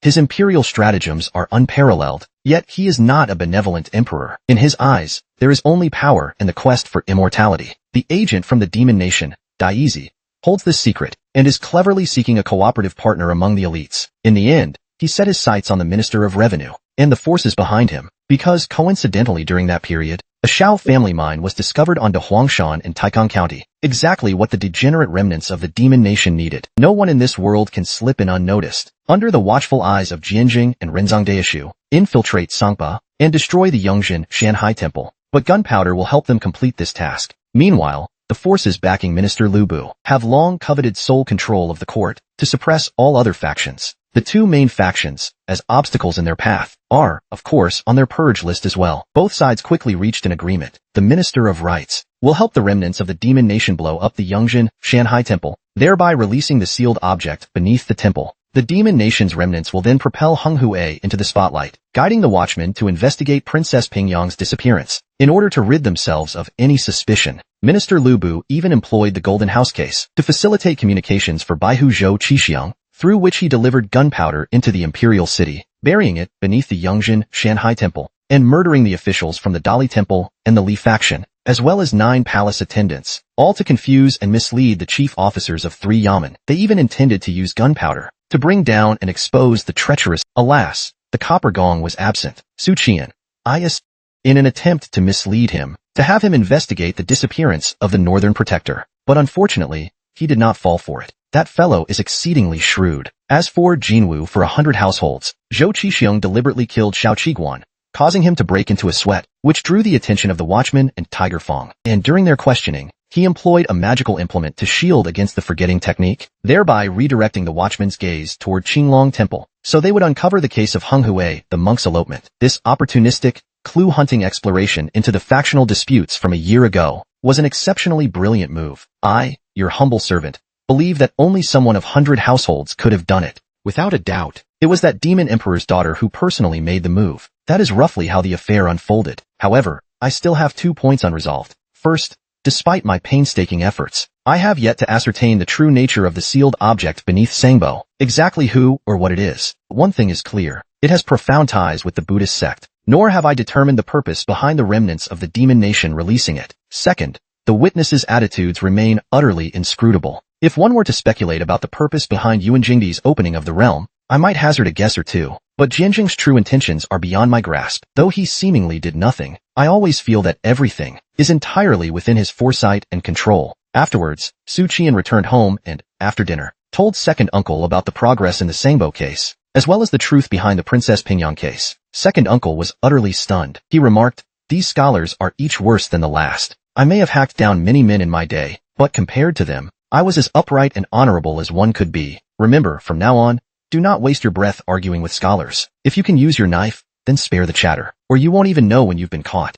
Su Qian was a bit speechless. He then said, "Aren't you afraid you've forgotten that you have a scholar's son of your own?" After dinner, Su Qian was about to return to his small courtyard when his aunt coughed hypocritically, glanced sideways, and said, "I had someone make you a piece of clothing. Lehue will deliver it to you later. I couldn't be bothered to check if it fits. Wear it if you like, or not." Su Qian was astonished. Is the sun coming out from the west today? He thought. He gritted his teeth in anger. A dismissive word, roll, burst from his red lips. Immediately, Su Qian rolled back into his courtyard. The instant he pushed open his door, a sudden pang shot through his heart. It wasn't the nervous thrill of receiving a coded message on scraps. It was the sensation of every hair standing on end, a wave of goosebumps crawling over him. Su Qian stiffly turned his head toward his bed. There, he saw a bright red severed hand lying silently on the bed. In an instant, his scalp went numb, and his adrenaline surged. Cold sweat began to bead and roll off his skin. The deep red hand lay undisturbed on the bed, its surface marked by raised, deep green veins. At that moment, Su Qian felt as if he'd just finished watching Mr. Shansuan in the living room,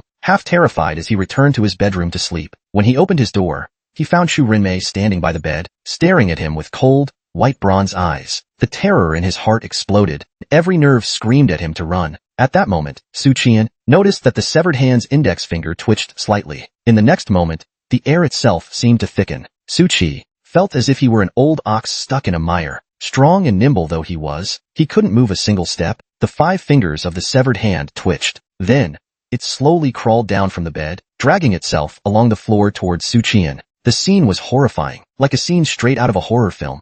Su Qian's wife was frozen in place, her eyes rolling as she desperately watched it crawl right to her feet. It climbed along her storage area, inching upward, and she thought, "It's trying to parasitize me, just like it parasitized that monk Hung Hue, but why fixate on me? I'm just an ordinary copper gong, after all." Su Qian was unable to resist.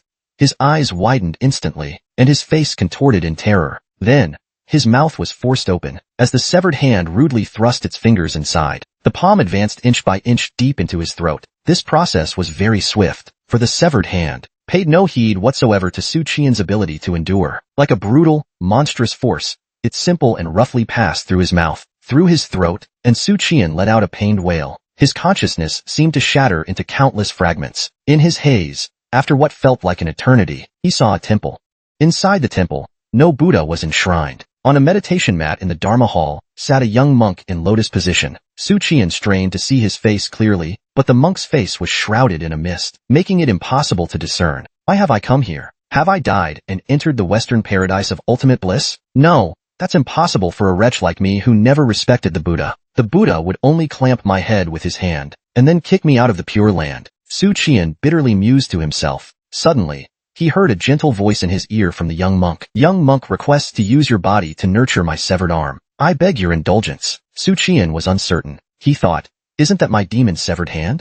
He tentatively inquired, should I refuse your request? But the young monk remained seated in silence, unmoved. Su Qian then demanded, who are you? Why are you sealed within Sangbo? The young monk replied, my Dharma name is Shanshu. After a pause, with a hesitant tone he continued, I cannot recall clearly why I am in Sangbo, or why I was sealed there, or even where I come from. I am Shanshu, but why am I in Sangbo? Where do I come from? Gradually, as he repeated these self-questions, his emotions began to spiral out of control. The serene, peaceful aura that had filled the space vanished entirely. A tremor appeared, and an indescribable aura of terror emanated from the monk's body. It was the very stench of hell, sending shivers down Su Qian's spine. His heart pounded wildly. The young monk then regained his calm, and the chilling aura gradually receded. In a gentle tone, he said, young monk, my physical form is incomplete. My primordial spirit is fractured, so I cannot recall my past. I only know my Dharma name, but not where I come from, nor what happened before. Su Qian thought that his own fractured primordial spirit was due to having only one severed arm. Thus, his body was incomplete, and so was his spirit. That makes sense. But monk, you've had it rough. Su Qian, a master treasure seeker, continued, I might know a little something, though I'm not sure if it will help you. At once, the young monk's aura trembled slightly. Within the mist, those eyes seemed to burn intently into Su Qian. Su Qian went on, the formation that sealed you was created jointly by the Great Phoenix Clan, Sichuan-Tianjian, and the Western Buddhist sect. Since you are one of the Buddhists, I suspect you hail from the Western regions. As he spoke, he began to draw his own inferences. The owner of the severed hand is a monk, and the three forces that sealed it away are, respectively, the Great Phoenix Style, the Western Buddhist sect, and the Four Celestials. According to the feedback from Qinglong Temple, the Buddhist sect clearly places greater importance on the sealed object beneath Sangbo. Wait, Su Qian's eyes suddenly lit up. He recalled several details from the dark days at Sangbo. On the third day after Yongzhen, Shanhai Temple was blown up, Wei Yuan told him that the realm of Yuanjingdi had opened. On the second day after the temple's explosion, he witnessed that decrepit old man handling affairs, all the while standing aside, and the abbot of Qinglong Temple, from his mouth, officially mentioned the severed hand. Immediately after the incident, he headed west. From these details, one can deduce. It turns out that the Buddhist sect is the principal force behind the sealing at Sangbo. The sealed young monk, who apparently hails from the western regions. No wonder it's Buddhism. No wonder Emperor Yuanjing intends to open the mirror. No wonder the treacherous regime feigns illness. It's obvious that sometimes less is more. After all, it's none of our concern. And Wei Yuan had repeatedly emphasized that he should ignore the sealed object, focusing solely on investigating the internal turncoats of the court. 9 times out of 10, they already know the sealed one's identity, or at least know he comes from the Buddhist sect. No wonder the high-ups in the capital aren't interested in the sealed object. All their energy is spent on rooting out the turncoats. Each one is like an old silver coin. Fortunately, I'm clever and resourceful. Through the minor organ silencing case and the masked memorandum with Zhou Baihu, I tracked the details back to Qinglong Temple. Layer by layer, the mystery was unraveled. At that moment, the young monk sighed softly. I, your humble monk, would like to ask a favor of you, he said. Su Qian's face fell as he addressed him. Master, but I am nothing more than a mere dancer of qi cultivation. Su Qian wished to decline politely. Wei Yuan once said that the sealed object is at least of second grade level, perhaps even first grade. A struggle at that level is something a mere little worm like me cannot hope to meddle in. Moreover, I haven't forgotten Taoist Jinlian's original intention in founding the Tiandihui to take down the local sect and secure a second grade prize. The difficulty is only a bit more than making me ascend the throne. And if your matters involve the grudges and feuds of the Buddhist sect, I'd rather seize the throne myself. The young monk ignored him. He busied himself on his own, helping your humble monk retrieve his past, to recover his lost memories. During this process, I will offer the owner a measure of assistance. Su Qian's heart stirred at the promise of assistance. He recalled the image of 4 copper gong figures wrapped in gauze, as if a breeze might expose half their bodies, which is equivalent to having extra cards up one's sleeve. In this world where the realms of the dead and the supremacy of divine fists reign supreme, to better establish oneself and secure peace of mind, at least, there's no need to worry about your family being wiped out. Who dares harm my family? They'll crush anyone who even dares to touch a single hair on their heads. However, before agreeing to the monk's request, there are 2 things I need to clarify. Su Qian tried to keep a calm tone. Master, do you need to frequently absorb life force? The monk replied in an indifferent tone. As long as I remain within you, I won't need external replenishment. Of course, if you wish to use my power, you will need to nourish me with vital essence afterward, preferably from a cultivator. Su Qian nodded. This equivalent exchange aligned with his beliefs. So you're saying that as long as you stay in my body, it's fine? Nothing will happen? But if I make you work, I have to feed you. Su Qian then asked, why did you choose me? The young monk replied, someone brought me to you. Because we are the same kind of people. Su Qian quickly followed up. What do you mean by same kind of people? Master, please enlighten me. The young monk responded, it's an instinctual feeling. I can't remember more details. Su Qian twitched his mouth in frustration. Then who brought you here? The young monk presented an image. In the image, there was a figure dressed in black, wearing a conical hat. The figure solemnly opened a silk pouch. Inside, there was a severed hand. Su Qian frowned. Judging by the figure's build, it was clearly a woman. The silk pouch was embroidered with a white animal. It resembled a fox. It was lively and beautiful. Its tail spread out like a screen. Could it be the 9-tailed fox spirit? Based on the accounts of the gray fox from the cult, it had participated in the rebellion of the 10,000 demon nation. The fallen empress of that nation was the 9-tailed fox spirit. Su Qian took a deep breath. So someone from the demon nation brought the severed hand to me. But why? Su Qian grew increasingly worried. They've taken notice of me. Su Qian opened his eyes. He found himself lying on the cold ground. He gently wiped away the dried blood from the corner of his mouth. The unreasonable attack by the divine monk had left no visible wound. But now the immediate problem was, what should he do with the severed hand? Should he report this to Lord Wei? Lord Wei does favor me, that's true, but I'm not his biological son. His favor has its limits. Moreover, this matter involves the sealed artifact of Sangbo. If he can remove the severed hand for me, there won't be an issue. But if he can't, will he cover for me? Or will he seal me along with the artifact? After all, I'm just a rank-and-file bronze gong. I can't survive 500 years without food or water. Surely Senior Zhang can help me remove the hand, right? He's at least a first-rank sorcerer. But the problem is, I have no connection with him. Su Qian, have you become so degenerate? You're indulging in the warm embrace of fragrant lady and can't pull yourself away. Have you forgotten that Chu Kaiwei is waiting for you to win her over? Marry her and become the Duke's son-in-law sooner. Once that happens, you'll be one of the family. The Duke knows about my strange luck. I can't fully trust him. He must be scheming something in secret. And there's another distant concern. The demon clan put great effort into releasing the sealed artifact. Surely it wasn't just to do me a favor. That much is obvious. But whether this purpose is good or bad for me, I have no idea, the divine monk said.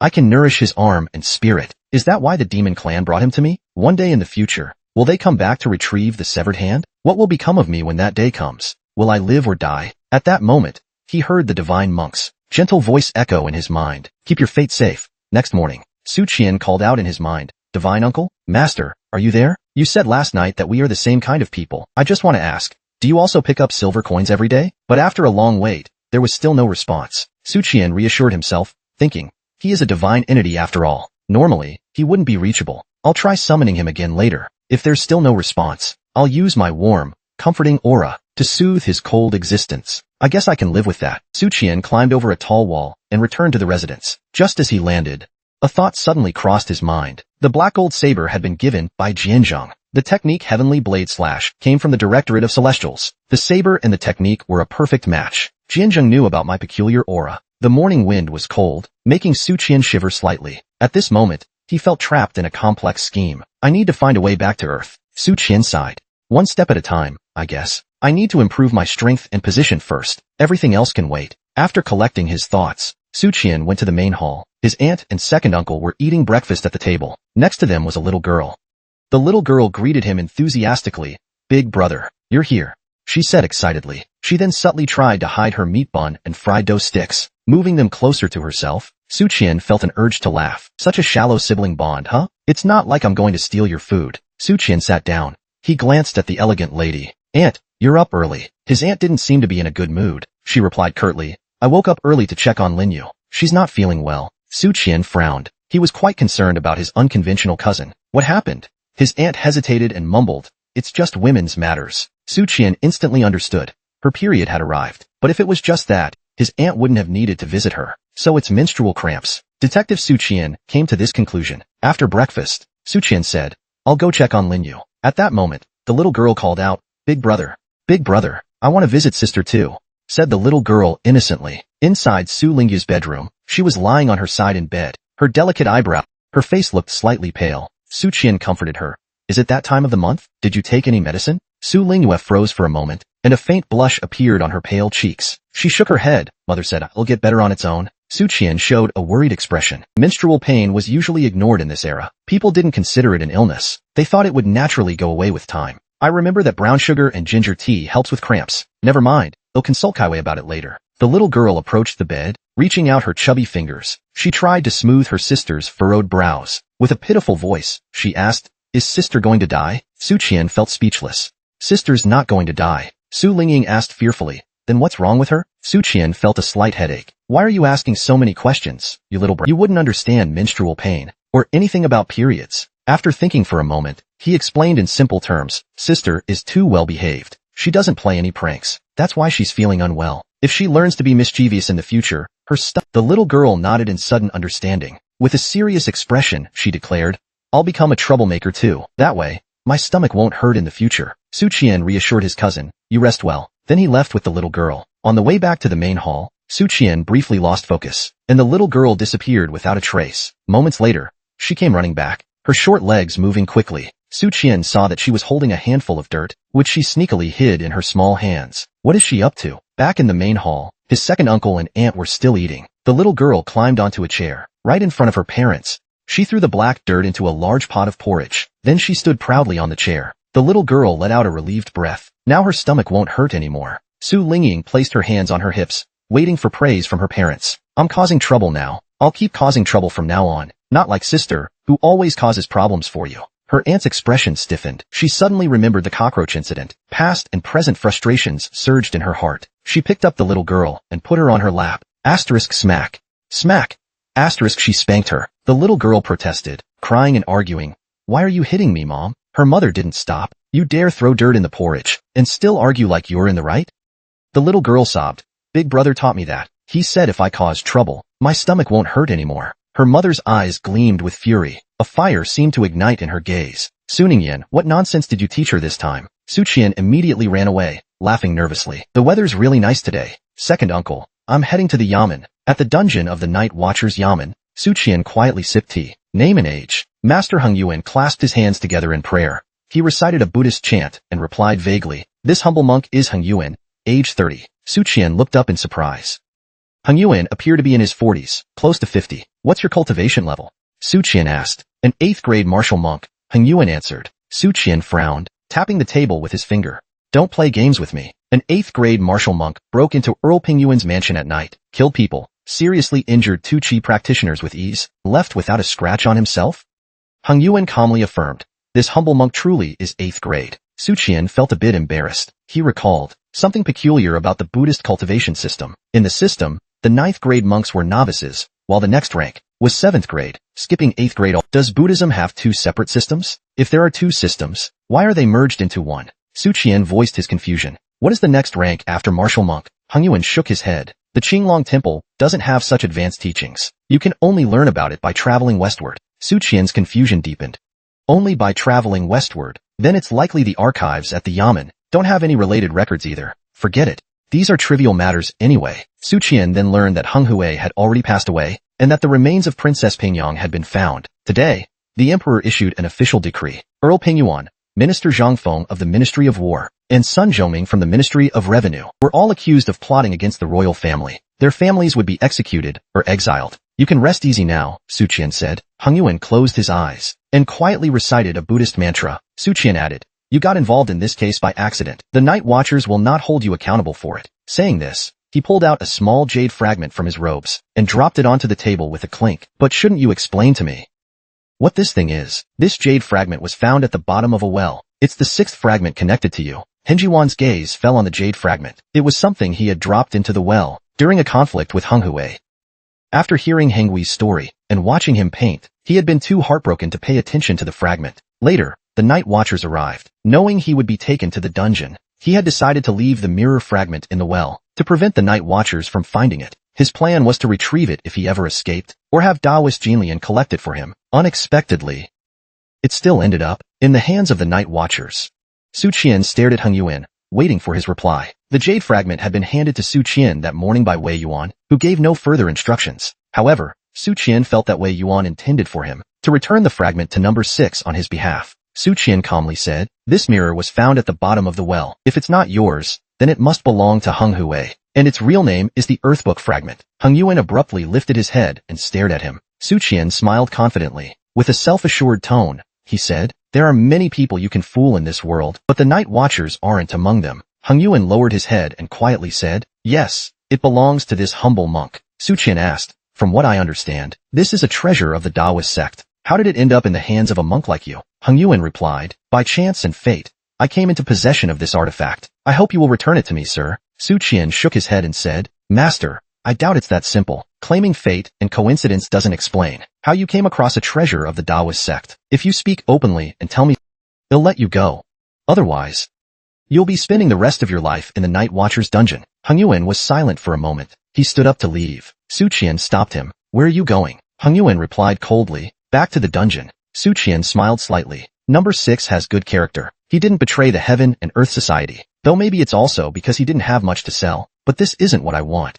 Su Qian thought to himself, "It's just an artifact, master. Is it worth all this trouble? There are things in this world more valuable than freedom." Heng Yuan did not turn back. "Please deliver this humble monk's belongings to my home, sir." Su Qian glanced at the scribe, Li Yuan, and said, "You may leave for now." Li Yuan packed up her writing tools and left the interrogation room with Yin Tan. Su Qian stood up, gently pulling Henjiwan's arm. With a respectful gesture, his tone became softer. "Please have a seat, master." "Please, sit." Heng Yuan, bewildered, sat back at the table. "I truly don't know anything, sir. I obtained the Earthbook fragment by sheer luck." Su Qian contemplated in silence. "Don't be so definitive in your words. Monks don't speak falsehoods. You'll feel awkward about it later." Su Qian smiled and said, "You are number 6 of the Heaven and Earth Society, aren't you?" Henjiwan's eyes widened, glaring at him intensely. The calm aura he had disappeared completely. It seemed that if Su Qian showed any sign of hostility toward the Heaven and Earth Society, Heng Yuan would kill him on the spot, exchanging his life for his. Su Qian lowered his voice, adopting a secretive, underground tone. "I am Su Qian,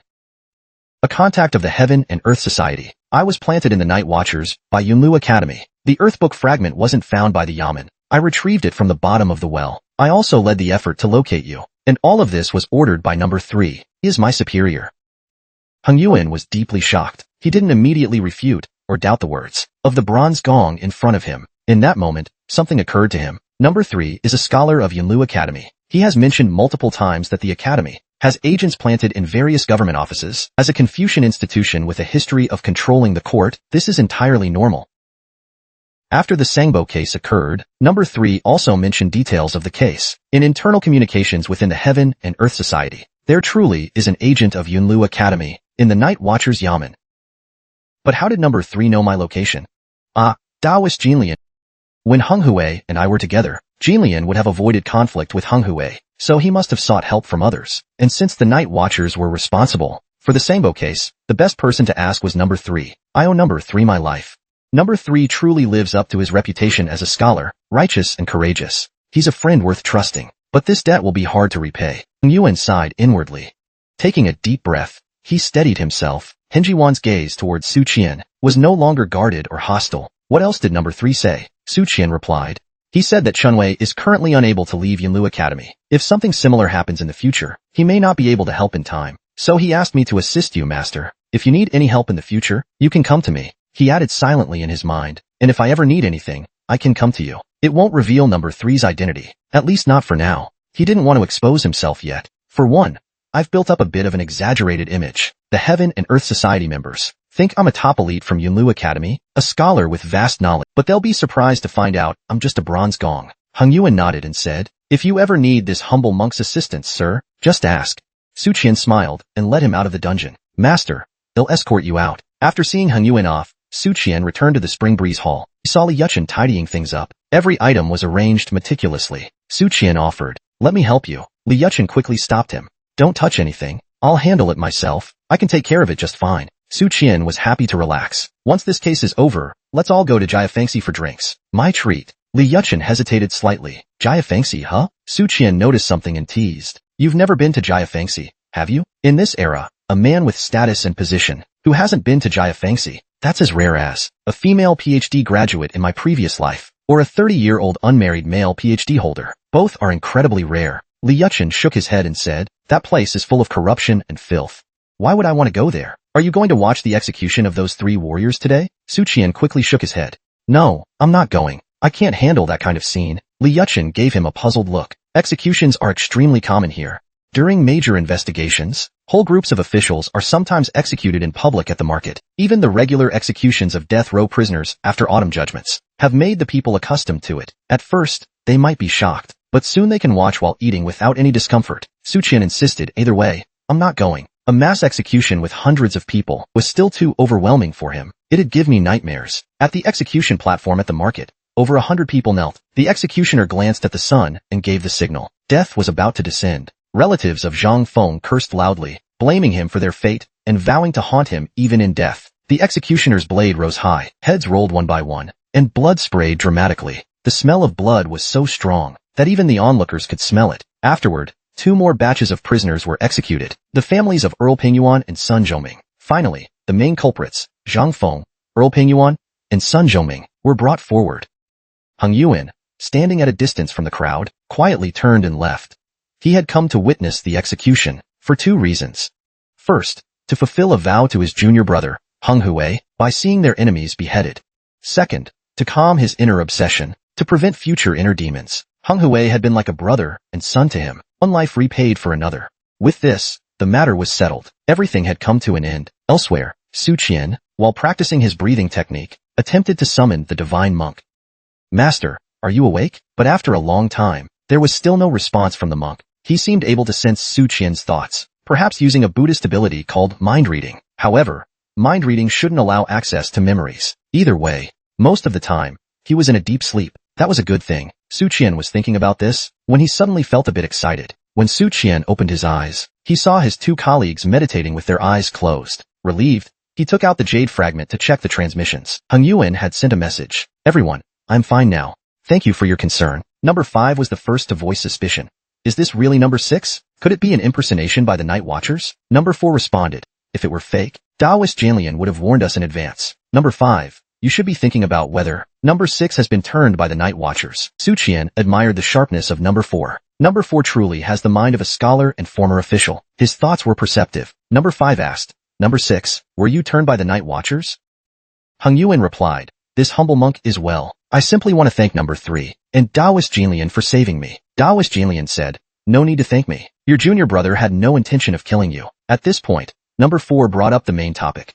"How is the Sangbo case progressing?" Su Qian saw this, waited for a moment, but did not see any response from number 1. So he inputted a message. "The Sangbo case is over, but it's also not over. The real purpose was to expose the case involving Princess Pingyang, the chaos in the inner city, the destruction of Earl Pingyuan's mansion. Those events prove it best." Today, 3 involved officials were executed, and their families exterminated at the market. The case of Princess Pingyang is concluded. The masterminds have achieved their goal. They will likely leave the capital with the sealed artifact. This storm can be considered over, but the Sangbo case itself has not truly ended. Number 5 realized, "So that's how it is." Then came a playful message. "Number 3, you're such a liar. The person who keeps picking up money every day is clearly you." Su Qian was shocked. "When did I ever lie? If you want to accuse me of lying, is this about the Yunlu Academy persona? Could my image have unknowingly collapsed?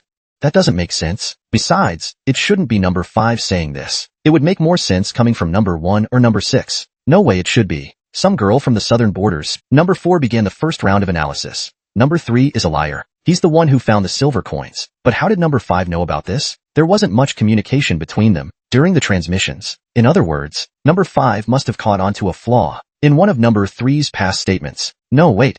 If there were any flaw, it would have been noticed by someone else, not number 5. Number 2 chimed in with jealousy. "I'm so envious of number 3, getting to find money every day. I can't even pay my soldiers anymore." Hung Yuan didn't know what expression to make. So it's number 3 who keeps finding money every day? If this humble monk could find money daily, I could help so many more people in need.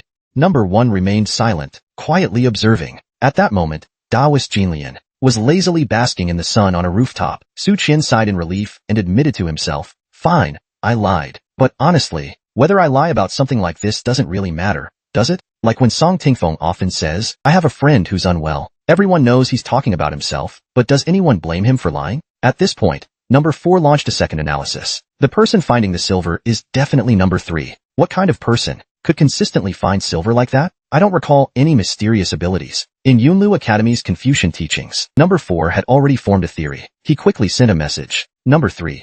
When did this phenomenon start? Su Qian hesitated slightly. A little over a month ago. He deliberately shortened the time frame. He shortened the time frame to avoid anyone later connecting it to the events following the tax silver case. Number 4's heart pounded. Over a month ago? If I remember correctly, there was that dispute involving Yunlu Academy's finances, and that also happened about a month ago. At the time, number 3 hadn't yet joined the Heaven and Earth Society. Taoist Jinlian formally entrusted number 1 with an investigation internally. Everyone knows that. Number 3 is a scholar of the Confucian Academy, but there's something very unusual about him. Number 3 isn't very powerful, yet he has access to significant resources. He knows far too much, including secrets only known to the upper echelons of Yunlu Academy. That's highly suspicious. As someone who used to be a scholar, number 4 had noticed this inconsistency. It's not that I doubt number 3's identity at Yunlu Academy, but his level of treatment seems exaggerated. But if number 3 were somehow connected to the financial dispute in Yunlu Academy, then the Academy's favoritism towards him would make more sense. However, what connection could there be between finding silver coins and that dispute? There's no clear link. I'll need to make a trip to the capital and visit Dean Xiaoxiu. At the Night Watcher's headquarters, Su Qian stepped forward, bowed, and saluted respectfully. Wei Yuan nodded calmly. Sit. Su Qian obediently sat down, picked up a teacup and took a sip. Did you call me here for the case of Princess Pingyong? Sure enough, Wei Yuan said calmly. The case of Princess Pingyong has concluded, but the Sangbo case still needs to continue. The Emperor has rejected my proposal. Su Qian's face darkened. Continuing the case means that if I fail to solve it, it'll still be executed, Su Qian said.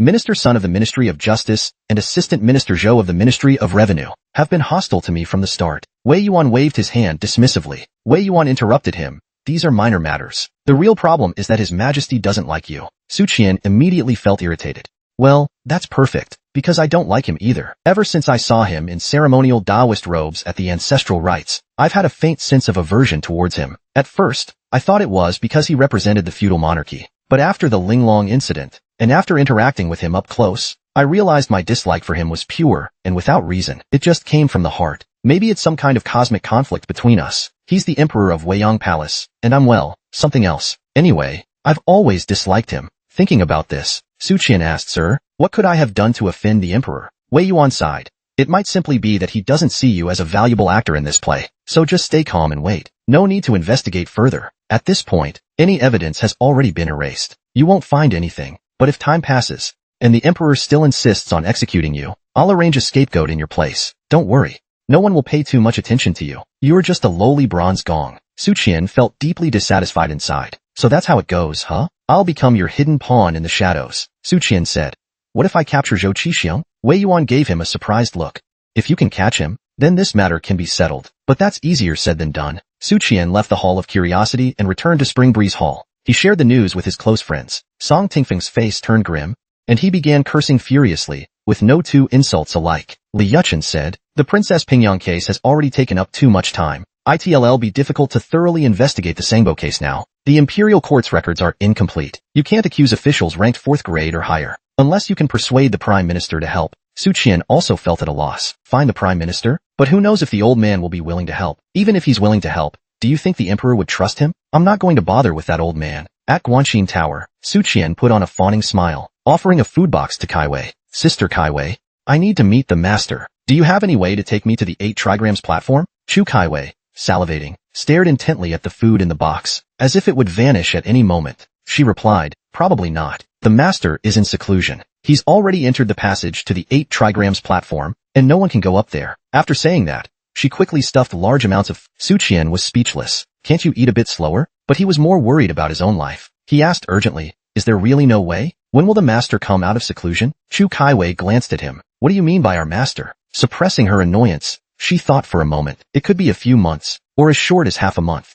He's probably up there calculating celestial patterns. Suqian nearly coughed up blood in frustration. This is karma, he thought. I've freeloaded off others so much, and now someone's finally freeloading off me. Gritting his teeth, Suqian said, no, I can't just accept this loss. He quickly added with a smile, my little sister's visiting, and it's that time of the month. Do you have anything that could help? Xu Kaiwei immediately perked up and pulled out a porcelain bottle. Take one of these when it hurts. It works instantly. Suqian accepted the bottle, feeling somewhat comforted.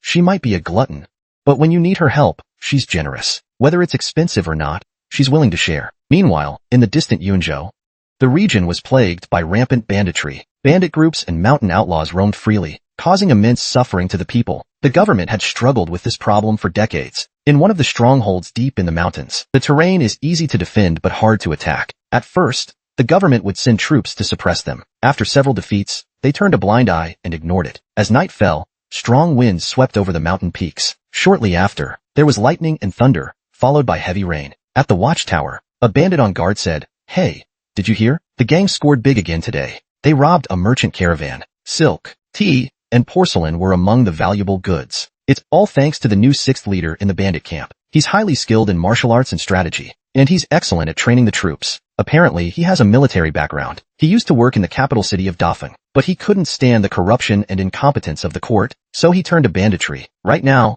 they must be holding a victory feast in the camp." Inside the warm, fire-lit hall, the 6 leaders and several subordinates were feasting. They laughed and exchanged vulgar jokes, eyeing the captured women with lustful gazes. Suqian's mind was on Zhou Qixiang, who was also present. After becoming a bandit, Zhou did not bring his wife and son to the camp. Instead, he placed them in Baidi City, the largest city in Yunzhou. It's one of the few places in Yunzhou safe from bandits and thieves. The bandit leader laughed. Brother Zhou, are the women here not to your liking? I heard there's a beauty among the captured merchant caravan. She's locked up in the woodshed. A bandit chimed in. Yes, boss. She's stunningly beautiful. Another bandit added. Compared to her, the women here are like mud next to sugar. The leader laughed heartily. Bring her here. Let the 6th leader have her tonight. After all, he led the raid. Let him have first pick. After a short while, a woman was brought in. Her skin was flawless and radiant, her features without blemish. Her eyes were large and bright. She looked fearful. She was clearly afraid. She looked like a startled deer in the forest. The room fell silent. Zhou Qixiang's Adam's apple moved as he swallowed. A sudden wave of burning desire surged through him. The woman softly asked, "Which master am I serving? Who are you?" Zhou Qixiang stepped forward and pulled her into his arms, hungrily touching and kissing her. In her panic, she revealed a delicate, vulnerable demeanor, which only inflamed Zhou Qixiang's desire. He could hardly restrain himself from taking her then and there. At that moment, the woman's gentle voice whispered in his ear, "Are you Zhou Qixiang?" Zhou Qixiang froze, his heart skipping a beat. His lust vanished instantly. She knows my name. At the same time, he noticed that the woman's face was turning pale. In an instant, all life drained from her. Strangely, she transformed into a life-sized paper figure, slowly floating to the ground. A shrill, eerie laugh echoed throughout the room. It was chilling to the bone. The room's candles were suddenly extinguished. The bandit leader leapt from his seat. Who dares to... Zhou Qixiang spoke gravely. It's the Phantom Enchantress, also known as the Ghost of Beauty. She rarely appears, but she is skilled at seduction, draining the life essence of those who fall for her. Just then, the sound of drums reverberated throughout the camp. Shouts of "We're under attack" echoed from outside. At the same time, piercing laughter rang from above. Arrows rained down in the dark, striking bandits who collapsed one after another. Their screams echoed through the night. The leader shouted angrily, "Prepare the rolling stones and hot oil." But before he could finish his command, glowing lights streaked across the night sky. The leader cursed under his breath, calling it a national secret technique. These arrows aren't very powerful, but at night visibility is limited. One small mistake and you'd be hit. At that moment, lightning flashed. The bandits below saw a figure, standing atop a silver spear. The figure wore a scaled battle dress, with a crimson cape flowing behind them. Without a helmet, the figure exuded heroic grace, like a fearsome goddess of war. The war goddess formed a hand seal, and a thunderbolt struck with a deafening roar. The 2 watchtowers at the entrance of the camp collapsed instantly. Bandits were thrown several meters away, falling to the ground, their fate uncertain. Zhou Qixiang felt a chill run down his spine. He felt as if he had fallen into an ice cave. He recognized the technique. It was the Thunder Command spell of the Taoist sections. The female warrior personally led the attack. It took only 1 hour for the camp to be breached. Though the invading force was small, there wasn't a single weak member. At minimum, They were skilled in refined strength. Over 50 of them had advanced chi control, and more than 10 were masters of divine energy. 4 of them had bronze skin and iron bones. Leading them was the war goddess, whose power was unfathomable. Such a force could even take Baidi City, causing headaches for Yunzhou's top officials. The bandit leader muttered, "No banners, but unmatched strength, and led by a woman? Could you be the Flying Swallow heroine?" The female warrior frowned and snapped. "Flying Swallow heroine? That name is awful." At that moment, a seductive voice chimed in, "Master, did I do well?" The war goddess nodded, praising, "Your timing with the message was perfect." The enchantress shyly asked, "Can you give me a man? I've been starving for days." The war goddess mentally rolled her eyes but replied, "Go ahead and pick someone." She gave a small nod and added, "Choose any of the bandits." By now, the bandit leader was certain. This war goddess was indeed the legendary Flying Swallow heroine. A few years ago, tales of her suddenly spread across the martial world. A heroine with a righteous heart and gallant spirit. Wherever she went, justice was upheld, order was restored. In just a few short years, she became renowned in the martial world. She became a legendary heroine known to all. Because of her swift, heroic actions, she was called the Flying Swallow heroine. At the beginning of this year, she arrived in Yunzhou. Seeing banditry rampant and the people suffering, she immediately recruited and trained a private army. She began a tireless campaign to eradicate bandits. She gained the full support of Yunzhou's unofficial authorities. The war goddess spoke in a cold, commanding tone, "Answer my questions, and you'll die a swift death. Otherwise, they'll turn you into a ghost warrior, trapped forever." The bandit leader scoffed, determined to resist. "Never." The female warrior's expression darkened momentarily. A streak of glowing light piercing through the bandit leader's skull. Blood and brain matter splattered behind him. The war goddess withdrew her spear and said coldly, "Talk or don't." Zhou Qixiang's legs trembled in fear. He stammered, "You can't do this. Didn't you see he was trying to bargain with you? At least give him a chance." The nearby soldiers seemed used to the war goddess's ruthless methods. They watched with amused smiles. At that moment, Zhou Qixiang felt the war goddess' cold gaze sweep over him. Terrified, he immediately begged for mercy. "Spare me, heroine. I'll tell you everything." The war goddess sneered, "I won't kill you. I'm sending you to meet someone." At Su Qian's courtyard, he was meditating peacefully on his bed. Suddenly, he felt a surge of excitement. A fragment of a message arrived. Su Qian hurriedly grabbed a slip of paper from the secret pathway. Message from number 2. Number 3. Zhou Qixiang has been captured. I'll send someone to deliver him to the capital tomorrow. Su Qian's eyes widened in disbelief. His face was filled with shock. Zhou Qixiang was captured? That was unbelievably fast. Number 2 is practically my guiding light. I love them. Being involved in an unresolved case is the worst choice. And currently, I'm only at the chi training stage. Staying in the capital city and at the night watchman's office is far better in terms of resources and living conditions than wandering aimlessly. If life can be peaceful and joyful, who would choose a life of hardship? If I left, second uncle, aunt, and Erlang would feel lonely. That wouldn't be fair to them. Su Qian replied, "Can you reach the capital within 6 days? Number 2 responded, "If I ride a fire beast, I can just make it in 6 days, but you'll have to pay me 300 taels of silver. I can't have my brothers running around for free. You'll also need to cover the travel expenses." Su Qian immediately agreed. Compared to my life, 300 taels is nothing. He understood how to make the right choice. After all, dying before I spend all my money is the greatest tragedy. Having settled that, Su Qian pondered, Zhou Qixiang can't be sent directly to the capital. The politics there are too complicated. If Zhou enters the capital, someone will definitely notice him. After all, he's a wanted criminal, listed as a top priority by the government. I have 2 options now. I can either notify Wei Yuan in advance, or find another way to get Zhou into the capital. Su Qian thought for a moment. But I have an even better idea. He sent a message to number 2. "Please deliver Zhou Qixiang to Yunlu Academy. Someone will take over from there.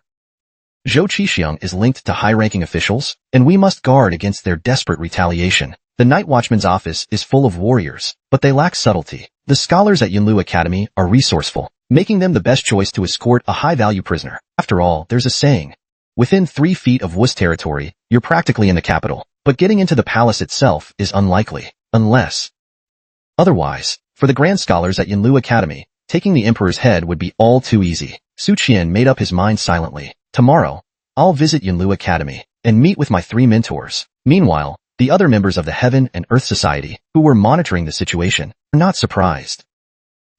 Number 3 is already a student at Yunlu Academy. Time passed day by day. During this period, Su Qian was busy, visiting his 3 mentors. He also met with Princess Huiqing and Princess Linen, hoping they could intercede on his behalf. Princess Linen, though maintaining her royal composure, agreed to help him without hesitation.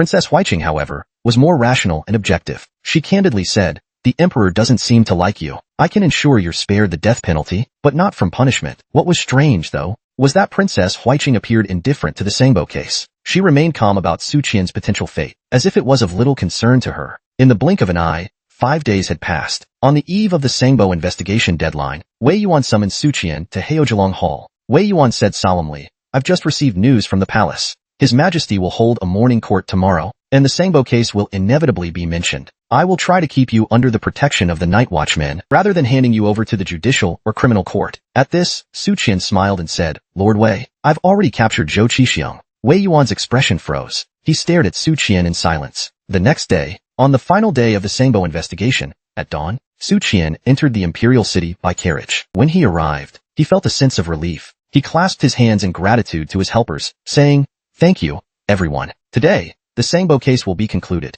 I'm going to put an end to the Sangbo case, and to the conflict over the execution of Silver Luo." Inside the Golden Luan Hall, after the usual court proceedings, the emperor asked, "Has there been any progress on the Sangbo case?" The Minister of Rights stepped forward and said loudly, "I ask His Majesty to investigate thoroughly. I also request that Lord Wei provide justice for my department." Wei Yuan stepped forward to give his report to the emperor. "The truth of the Sangbo case has been uncovered." As soon as these words were spoken, murmurs of surprise echoed through the Golden Luan Hall. Emperor Yuanjing narrowed his eyes and asked, "Who was responsible?" Wei Yuan wore his signature calm smile and replied, "It doesn't matter what I say. Your Majesty can summon Yuan Jingwu's captain, Zhou Qixiong." The Minister of Rights sneered, "Zhou Qixiong has already fled the capital. How can we summon him?" Wei Yuan stared at him coldly. "Zhou Qixiong is just outside the palace gates. Your Majesty may summon him now." At that moment, outside the Golden Luan Hall, 3 golden gongs and a grand scholar from Yunlu Academy escorted Su Qian, who was guarding a carriage. The group slowly entered the palace. Inside the carriage was a man bound tightly like a cocoon. It was Zhou Qixiong,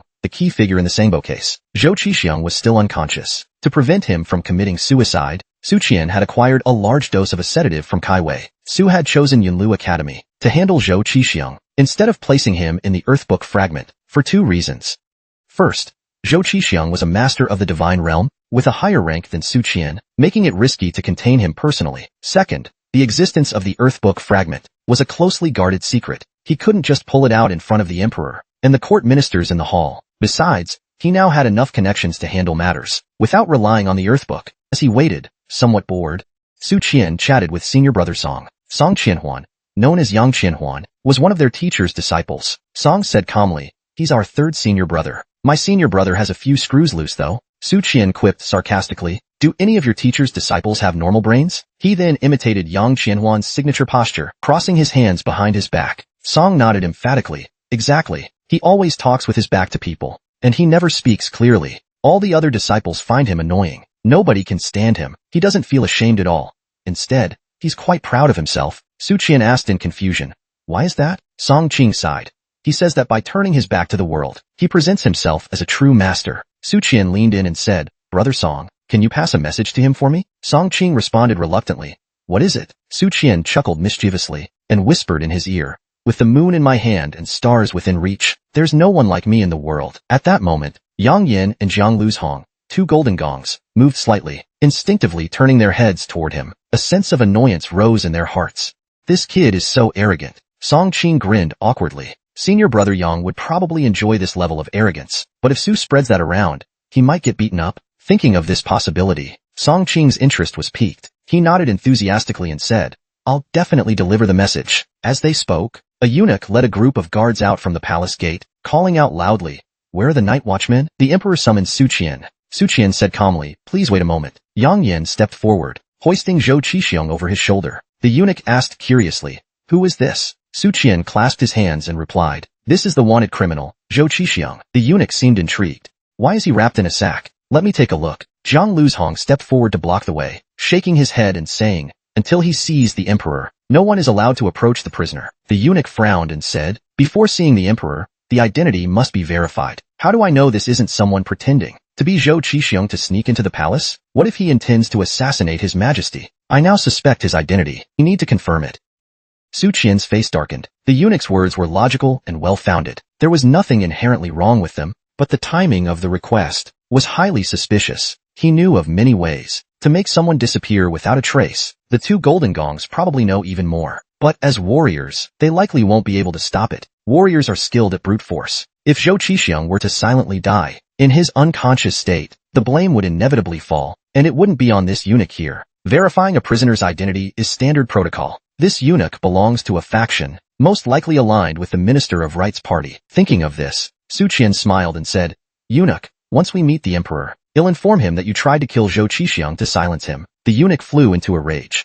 "How dare you slander me? Guards, arrest him at once." Su Qian calmly warned, "Think carefully, eunuch. Do you really want a conflict here? His Majesty is not a fool, and neither are the court ministers. Have you considered the consequences?" The eunuch sneered, "Insolent brat. Have you considered the consequences yourself?" Su Qian stood his ground. "Eunuch, it's unwise to act tough with someone like me. It's not worth it. Just focus on doing your job for your masters." He took 2 steps closer, leaning in to whisper near the eunuch's ear, "You're not even a core member of the Wang faction." The eunuch's expression shifted, and after a moment of thought, he turned away with a cold snort. "I won't stoop to your level. Don't keep His Majesty waiting." Shortly after, a eunuch entered the Golden Luan Hall to report. Emperor Yuanjing summoned Su Qian and his group inside. Su Qian once again faced the powerful figures of the Dafeng dynasty, especially the middle-aged man, dressed in a dragon robe, seated on the throne. His imposing presence made Su Qian tense up slightly. This is the core of Dafeng's power. He forced himself to stay calm. Wei Yuan's gentle gaze rested on Su Qian's face. At that moment,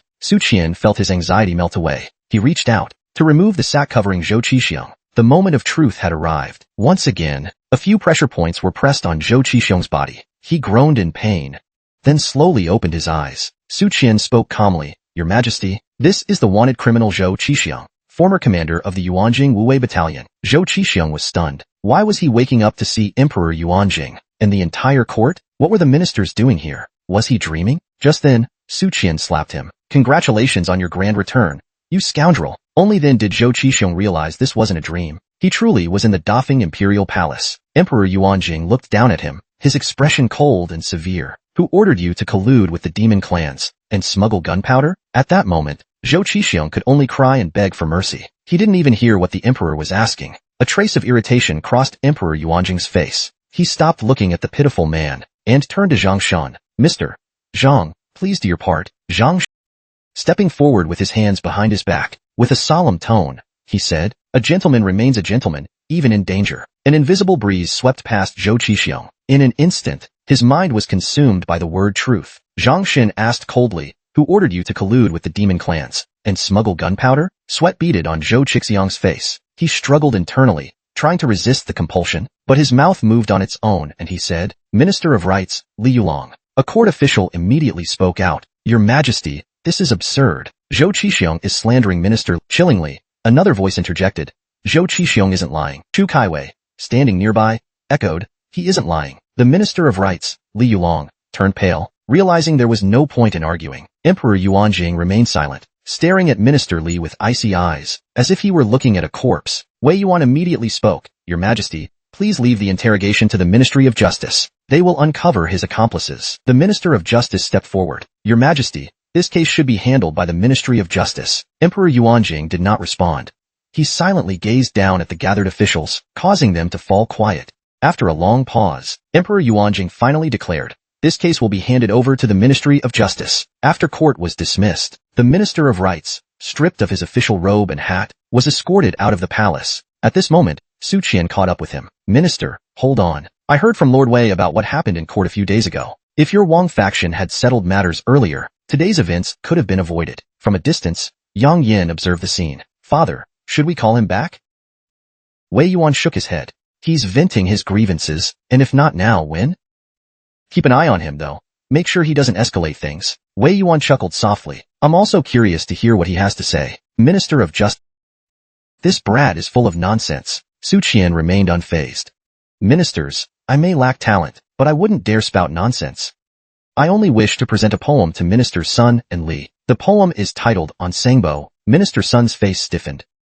He had heard rumors of Su Qian's poetic talent, but why did he suddenly have a bad feeling about this? The surrounding officials eagerly gathered around, enjoying the spectacle. Minister Sun's reputation was now at stake. Wei Yuan's eyes lit up. That rascal is going to recite a poem. He strode forward eagerly. "Let's hear it. As long as it's not another half-finished disaster, I won't beat him to death." Minister Sun's expression darkened. "Su Qian wants to dedicate a poem to me?" He couldn't shake the ominous feeling. Moments later, Su Qian cleared his throat and recited aloud.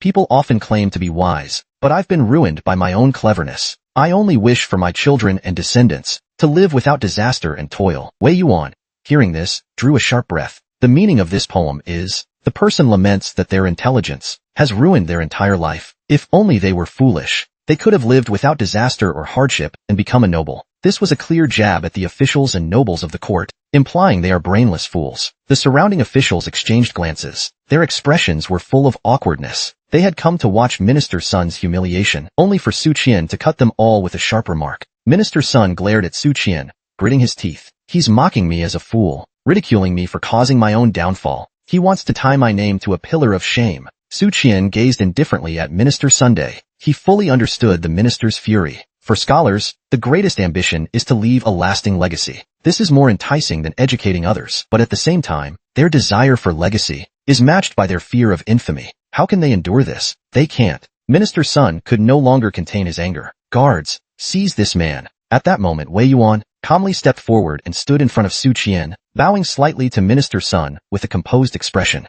Please, Minister Sun, calm down. The Minister of Justice shouted angrily. Wei Yuan, this man publicly insulted me. Humiliating a minister is...